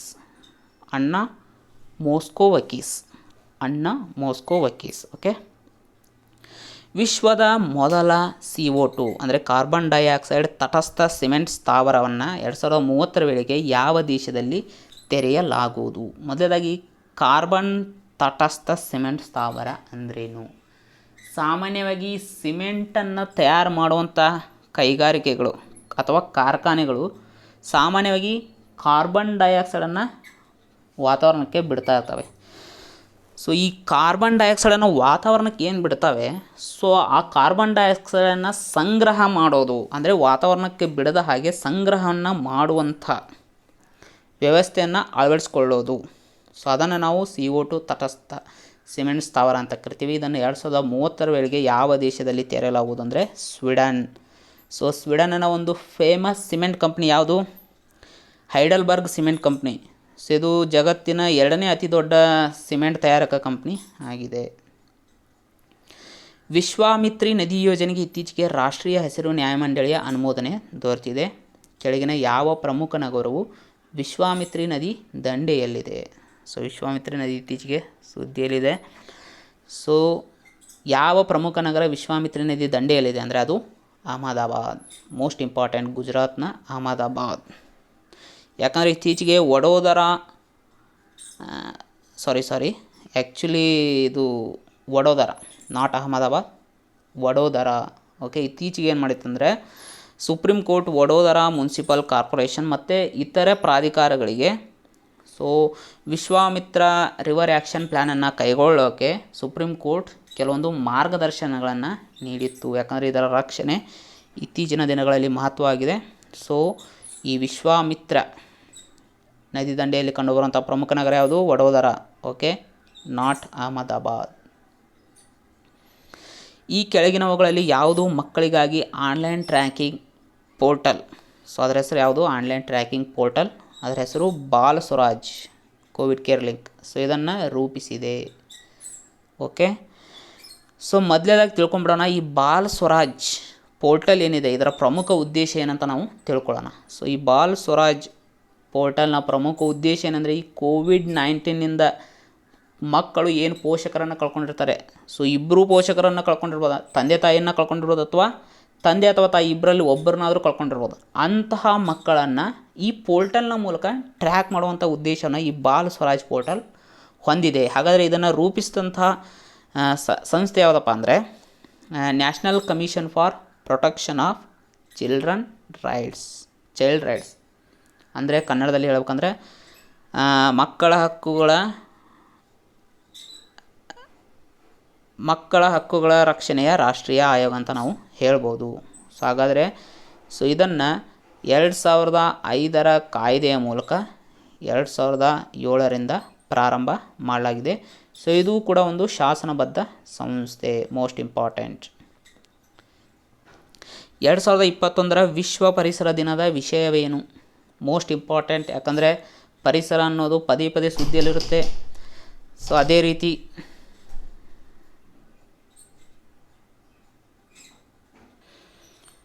2021 ವಿಶ್ವ ಪರಿಸರ ದಿನದ ವಿಷಯವೇನು? ಸೊ ಯಾಕಂದರೆ ಈ ಪರಿಸರ ಅನ್ನುವಂಥ ವಿಷಯ ಪದೇ ಪದೇ ಸುದ್ದಿಯಲ್ಲಿರುತ್ತೆ. ಯಾಕಂದರೆ ಮಾನವ ಜನಾಂಗಕ್ಕೆ ಅತಿ ಅವಶ್ಯಕವಾದಂಥ ವಿಷಯ ಯಾವುದಂದರೆ ಅದೇ ನಮ್ಮ ಪರಿಸರ. ಸೊ ಇದಕ್ಕೆ ಸಂಬಂಧಪಟ್ಟಂಥ ನಾವು ಪ್ರತಿ ವರ್ಷವೂ ಕೂಡ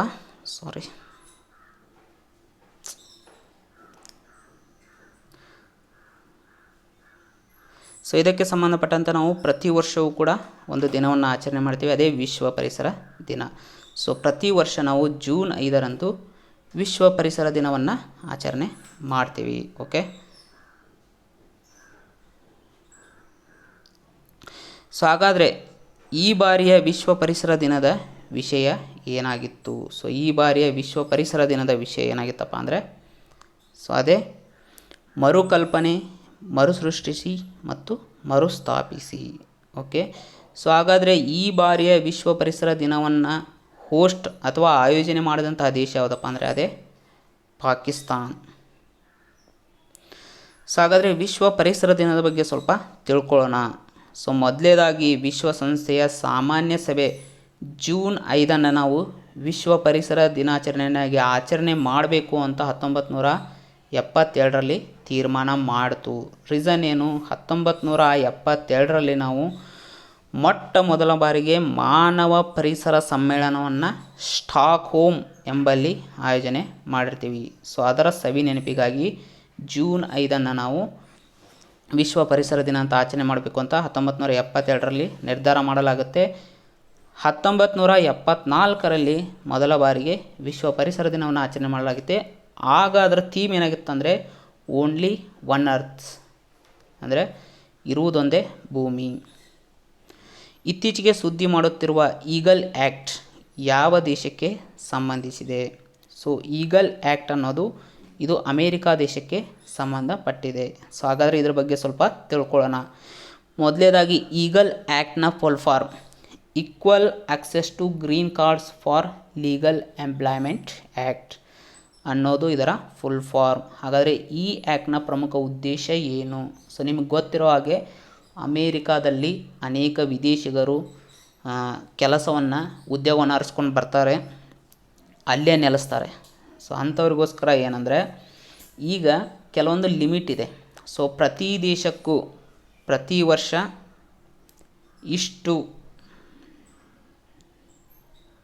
ಇಷ್ಟು ವೀಸಾಗಳನ್ನು ಕೊಡಬೇಕು ಅಂತ ಲಿಮಿಟ್ ಇದೆ. ಪ್ರೆಸೆಂಟ್ ಎಷ್ಟಿದೆ ಅಂದರೆ 7%. ಸೊ ಪ್ರತಿ ದೇಶಕ್ಕೂ 7% ಮಾತ್ರ ವೀಸಾಗಳನ್ನು ಅಂದರೆ ಉದ್ಯೋಗ ಆಧಾರಿತ ವೀಸಾಗಳನ್ನು ಒದಗಿಸಬೇಕು ಅಂತ ಇದೆ. ಸೊ ಅದನ್ನು ಈ ಆ್ಯಕ್ಟ್ನ ಮೂಲಕ 15%ಗೆ ಏರಿಸುವಂಥ ಉದ್ದೇಶವನ್ನು ಹೊಂದಿದೆ. ಈ ಆ್ಯಕ್ಟ್ ಇನ್ನೂ ಪಾಸ್ ಆಗಿಲ್ಲ. ಪಾಸ್ ಆದರೆ ಸೊ ಪ್ರತಿ ದೇಶಕ್ಕೂ 15%ವರೆಗೂ ವೀಸಾಗಳನ್ನು ಒದಗಿಸುವಂಥ ಯೋಜನೆ ಇದಾಗಿದೆ. Most important SAGE. ಸೊ ಇದರ full form senior care ageing growth engine. So ಇದು ಯಾವ ಕೇಂದ್ರ ಸಚಿವಾಲಯದ ಉಪಕ್ರಮ ಆಗಿದೆ? ಸೇಜ್ ಅನ್ನೋದು ಸಾಮಾಜಿಕ ನ್ಯಾಯ ಮತ್ತು ಸಬಲೀಕರಣ ಸಚಿವಾಲಯದ ಒಂದು ಉಪಕ್ರಮ ಆಗಿದೆ. ಸೊ ಈ ಉಪಕ್ರಮದ ಪ್ರಮುಖ ಉದ್ದೇಶ ಏನಂದರೆ ಕೆಲವೊಂದು ಆಯ್ದ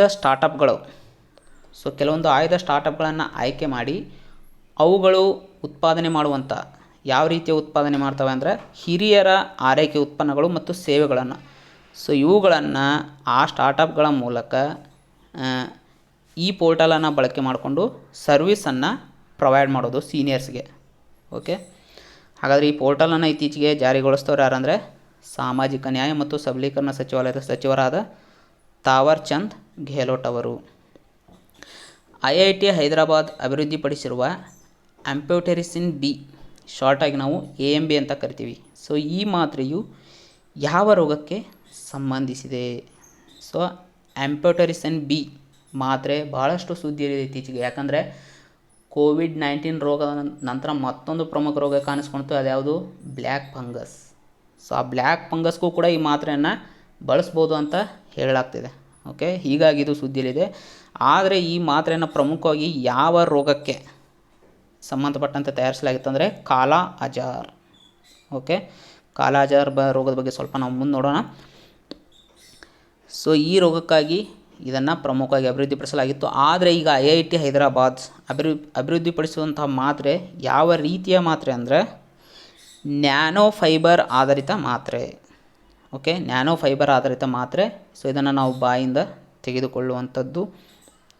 ಹಾಗಾದರೆ ಕಾಲಾ ಅಜಾರ್ ರೋಗದ ಬಗ್ಗೆ ನಾವು ಸ್ವಲ್ಪ ಹೇಳೋದಾದರೆ, ಈ ಕಾಲಾ ಅಜಾರ್ ರೋಗನ ನಾವು ಬ್ಲ್ಯಾಕ್ ಫೀವರ್, ಕಪ್ಪು ಜ್ವರ ಅಂತ ಕೂಡ ಕರಿತೀವಿ. ಅದೇ ರೀತಿ ಡಮ್ ಡಮ್ ರೋಗ ಅಂತ ಕೂಡ, ಅಥವಾ ಡಮ್ ಡಮ್ ಜ್ವರ ಅಂತ ಕೂಡ ಈ ರೋಗವನ್ನು ನಾವು ಕರಿತೀವಿ.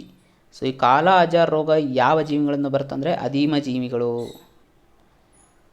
ಅಧೀಮ ಜೀವಿಗಳಿಂದ ಬರುತ್ತೆ. ಇಂಗ್ಲೀಷ್ನಲ್ಲಿ ನಾವು ಪ್ಯಾರಾಸೈಟ್ಸ್ ಅಂತ ಕರಿತೀವಿ. ಓಕೆ, ಸಾಮಾನ್ಯವಾಗಿ ವೈರಸ್ನಿಂದ ಬರುವಂಥ ರೋಗಗಳನ್ನು ನೀವು ನೋಡಿರ್ತೀರ, ಬ್ಯಾಕ್ಟೀರಿಯಾಗಳಿಂದ, ಶಿಲೀಂಧ್ರಗಳಿಂದ, ಅದೇ ರೀತಿ ಪ್ಯಾರಾಸೈಟ್ಸ್. ಸೊ ಈ ಪ್ಯಾರಾಸೈಟ್ಗಳಿಂದ ಬರುವಂಥ ಇನ್ನೊಂದು ಪ್ರಮುಖ ರೋಗ ಯಾವುದಂದರೆ ಮೆಲೇರಿಯಾ. ಸೊ ಕೆಲವೊಂದು ನ್ಯೂಸ್ ಪೇಪರಲ್ಲಿ ಬಂದಂತಹ ಸುದ್ದಿಗಳನ್ನು ನೋಡೋಣ. ಓಕೆ, ಇತ್ತೀಚೆಗೆ ಈಸ್ ಆಫ್ ಲಿವಿಂಗ್ 2020ರ ಸರ್ವೆಯ ಪ್ರಕಾರ 1 ಮಿಲಿಯನ್ ಜನಸಂಖ್ಯೆಯ ನಗರಗಳನ್ನು ಹೋಲಿಕೆ ಮಾಡಿದಾಗ, ಅಥವಾ 1 ಮಿಲಿಯನ್ ಅಥವಾ ಅದಕ್ಕಿಂತ ಹೆಚ್ಚು ಜನಸಂಖ್ಯೆಯನ್ನು ಹೊಂದಿರುವಂಥ ನಗರಗಳನ್ನು ಕನ್ಸಿಡರ್ ಮಾಡಿದಾಗ ಅತ್ಯಂತ ವಾಸಯೋಗ್ಯ ನಗರ ಯಾವುದಪ್ಪ ಅಂದರೆ ಭಾರತದಲ್ಲಿ ಅದು ನಮ್ಮ Bengaluru. Okay, most important. So 2ನೇ ಸ್ಥಾನದಲ್ಲಿ ಪುಣೆ, 3ನೇ ಸ್ಥಾನದಲ್ಲಿ ಅಹಮದಾಬಾದ್ ಇದೆ. ಓಕೆ, ಅದೇ ರೀತಿ ವಾಸಯೋಗ್ಯವಲ್ಲದ ಅತ್ಯಂತ ಕೆಟ್ಟ ನಗರ ಯಾವುದಂದರೆ ಜಮ್ಮು ಕಾಶ್ಮೀರದ ರಾಜಧಾನಿ ಆದಂತಹ ಶ್ರೀನಗರ್ ಅತ್ಯಂತ ಕೆಟ್ಟ ನಗರ ಎನ್ನುವಂತಹ ಸೂಚ್ಯಂಕವನ್ನು ಪಡ್ಕೊಂಡಿದೆ. Most important. ಇದನ್ನು ಪ್ರಮುಖವಾಗಿ ದೆಹಲಿ, ಸೊ ರಾಷ್ಟ್ರದ ರಾಜಧಾನಿ ದೆಹಲಿ ಎಷ್ಟನೇ ಸ್ಥಾನದಲ್ಲಿದೆ? 13ನೇ ಸ್ಥಾನದಲ್ಲಿ ಇದೆ. ಅದೇ ರೀತಿ ಸೊ ಈ ಸರ್ವೆಯನ್ನು ಬಿಡುಗಡೆ ಮಾಡಿದವರು ಯಾರು? ಕೇಂದ್ರ ವಸತಿ ಮತ್ತು ನಗರ ಯೋಜನಾ ಸಚಿವಾಲಯ ಈ ಸರ್ವೆಯನ್ನು ಸಿದ್ಧಪಡಿಸಿದೆ. ಇದನ್ನು ಬಿಡುಗಡೆಗೊಳಿಸಿದವರು ಯಾರು? ಸೊ ಕೇಂದ್ರ ವಸತಿ ಮತ್ತು ನಗರ ವ್ಯವಹಾರಗಳ ಸಚಿವರಾದಂತಹ ಹರ್ದೀಪ್ ಸಿಂಗ್ ಪುರಿ ಅವರು ಬಿಡುಗಡೆ ಮಾಡಿದ್ದಾರೆ. ಸೊ ಹಾಗಾದರೆ 2ನೇ ದರ್ಜೆ ನಗರಗಳ ಪೈಕಿ ಕರ್ನಾಟಕದ ವಾಣಿಜ್ಯ ನಗರಿ ಅನಿಸಿಕೊಂಡಿರುವಂತಹ ದಾವಣಗೆರೆ 9ನೇ ಸ್ಥಾನವನ್ನು ಪಡ್ಕೊಂಡಿದೆ. ಸೊ ಅಂದರೆ ನಮ್ಮ ಕರ್ನಾಟಕಕ್ಕೆ ಹೋಲಿಸ್ಕೊಂಡಾಗ ಪ್ರಥಮ ಸ್ಥಾನದಲ್ಲಿರುವಂಥ ಸಣ್ಣ ನಗರ ಯಾವುದು? ದಾವಣಗೆರೆ. ಹಾಗಾದರೆ ಈ 2ನೇ ದರ್ಜೆ ನಗರಗಳ ಪೈಕಿ ದೇಶದಲ್ಲೇ ಮೊದಲ ಸ್ಥಾನವನ್ನು ಪಡ್ಕೊಂಡಿರೋದು ಯಾವುದು? Shimla. Okay, most important. So ಇತ್ತೀಚೆಗೆ ಮಾರಿಷಸ್ನ ರಾಷ್ಟ್ರಪತಿ ನಿಧನರಾಗಿದ್ದಾರೆ. ಸೊ ಅದಕ್ಕೆ ಭಾರತ ಕೂಡ ಸಂತಾಪವನ್ನು ವ್ಯಕ್ತಪಡಿಸಿದೆ. ಸೊ ಪ್ರಶ್ನೆಯನ್ನು ಯಾವ ರೀತಿ ಕೇಳ್ಬೋದು? ಸೊ ಇತ್ತೀಚೆಗೆ ನಿಧನರಾದಂಥ ಅನಿರುದ್ಧ್ ಜಗನ್ನಾಥ್ ಇವರು ಯಾವ ರಾಷ್ಟ್ರದ ಮಾಜಿ ರಾಷ್ಟ್ರಪತಿಯಾಗಿ ಕಾರ್ಯನಿರ್ವಹಿಸಿದ್ರು ಅಂತ ಪ್ರಶ್ನೆಯನ್ನು ಕೇಳ್ಬೋದು. ಸೊ ಅದಕ್ಕೆ ಮಾರಿಷಸ್. ಓಕೆ, ಸೊ ಮಾರಿಷಸ್ನ ರಾಜಧಾನಿ ಪೋರ್ಟ್ ಲೂಯಿಸ್.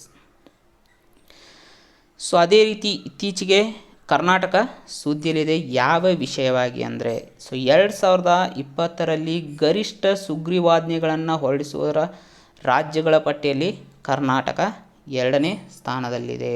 ಮೊದಲ ಸ್ಥಾನದಲ್ಲಿ ಕೇರಳ, ಮೋಸ್ಟ್ ಇಂಪಾರ್ಟೆಂಟ್. ಉತ್ತರ ಪ್ರದೇಶ 3ನೇ ಸ್ಥಾನದಲ್ಲಿದೆ. ಸೊ ಕರ್ನಾಟಕದ ಇನ್ನೊಂದು ವಿಶೇಷತೆ ಏನಪ್ಪ ಅಂದರೆ, ಈ ಕರೋನಾ ಇರುವ ಸಮಯದಲ್ಲಿ ವಿಧಾನಸಭೆ ಕಲಾಪಗಳ ಮೂಲಕ ಅತಿ ಹೆಚ್ಚು ಮಸೂದೆಗಳನ್ನು ಅಂಗೀಕರಿಸಿದ ರಾಜ್ಯಗಳ ಪೈಕಿ ಕರ್ನಾಟಕ ಮೊದಲ ಸ್ಥಾನದಲ್ಲಿ ಇದೆ. ಸೊ ಹಾಗಾದರೆ ಈ ವರದಿಯನ್ನು ಬಿಡುಗಡೆಗೊಳಿಸಿದ ಸಂಸ್ಥೆ ಯಾವುದಂದರೆ PRS ಲೆಜಿಸ್ಲೇಟಿವ್ ಎನ್ನುವಂಥ ಒಂದು ಸಂಸ್ಥೆ ಇದನ್ನು ಬಿಡುಗಡೆ ಮಾಡಿದೆ. Okay, so most important. 2020ರಲ್ಲಿ ಗರಿಷ್ಠ ಸುಗ್ರೀವಾಜ್ಞೆಗಳನ್ನು ಹೊರಡಿಸಿರುವ ರಾಜ್ಯಗಳ ಪಟ್ಟಿಯಲ್ಲಿ ಕೇರಳ ಪ್ರಥಮ ಸ್ಥಾನ, ಕರ್ನಾಟಕ 2ನೇ ಸ್ಥಾನ.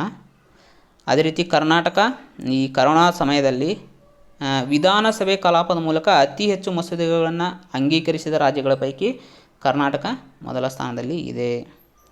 ಸೊ ಮೊದಲನೇದಾಗಿ ಸುಗ್ರೀವಾಜ್ಞೆಗಳನ್ನು ಹೊರಡಿಸುವಂಥ ಅಧಿಕಾರ ಕೇಂದ್ರ ಮಟ್ಟದಲ್ಲಿ ರಾಷ್ಟ್ರಪತಿ, ರಾಜ್ಯ ಮಟ್ಟದಲ್ಲಿ ರಾಜ್ಯಪಾಲರು. ರಾಷ್ಟ್ರಪತಿಯವರು ಸುಗ್ರೀವಾಜ್ಞೆಗಳನ್ನು ಸಂವಿಧಾನದ 123ನೇ ವಿಧಿಯ ಅನುಸಾರ ಹೊರಡಿಸಿದರೆ ರಾಜ್ಯಪಾಲರು ಸಂವಿಧಾನದ 213ನೇ ವಿಧಿಯಡಿ ಹೊರಡಿಸ್ತಾರೆ. Okay, so most important. ಹಾಗಾದರೆ ಸುಗ್ರೀವಾಜ್ಞೆಗಳನ್ನು ಹೊರಡಿಸೋಕ್ಕೆ ಕಾರಣ ಏನು? ಸೊ ಅನಿವಾರ್ಯ ಕಾರಣಗಳಿಂದಾಗಿ ಕೆಲವೊಮ್ಮೆ ಪದೇ ಪದೇ ವಿಧಾನಸಭೆ ಕಲಾಪಗಳನ್ನು ನಡೆಸೋಕ್ಕೆ ಆಗಲ್ಲ. ಸೊ ಕೆಲವೊಂದು ಕಾಯ್ದೆಗಳನ್ನು ಜಾರಿಗೆ ತರೋಕ್ಕೆ ಸಾಧ್ಯ ಆಗಲ್ಲ. ಸೊ ಅಂಥ ಸಮಯದಲ್ಲಿ ಅಂದರೆ ವಿಧಾನಸಭೆ ಕಲಾಪ ಅಥವಾ ರಾಷ್ಟ್ರ ಮಟ್ಟದಲ್ಲಿ ಸಂಸತ್ತಿನ ಕಲಾಪಗಳು ನಡೆದೇ ಇರೋ ಸಮಯದಲ್ಲಿ ಸುಗ್ರೀವಾಜ್ಞೆ ಮೂಲಕ ಕೆಲವೊಂದು ಕಾಯ್ದೆಗಳನ್ನು ತಾತ್ಕಾಲಿಕವಾಗಿ ಜಾರಿಗೆ ತರ್ತಾರೆ. ಯಾಕಂದರೆ ಸುಗ್ರೀವಾಜ್ಞೆಯ ಸಾಮಾನ್ಯವಾಗಿ 6 ತಿಂಗಳವರೆಗೆ ಚಾಲ್ತಿಯಲ್ಲಿರುತ್ತೆ.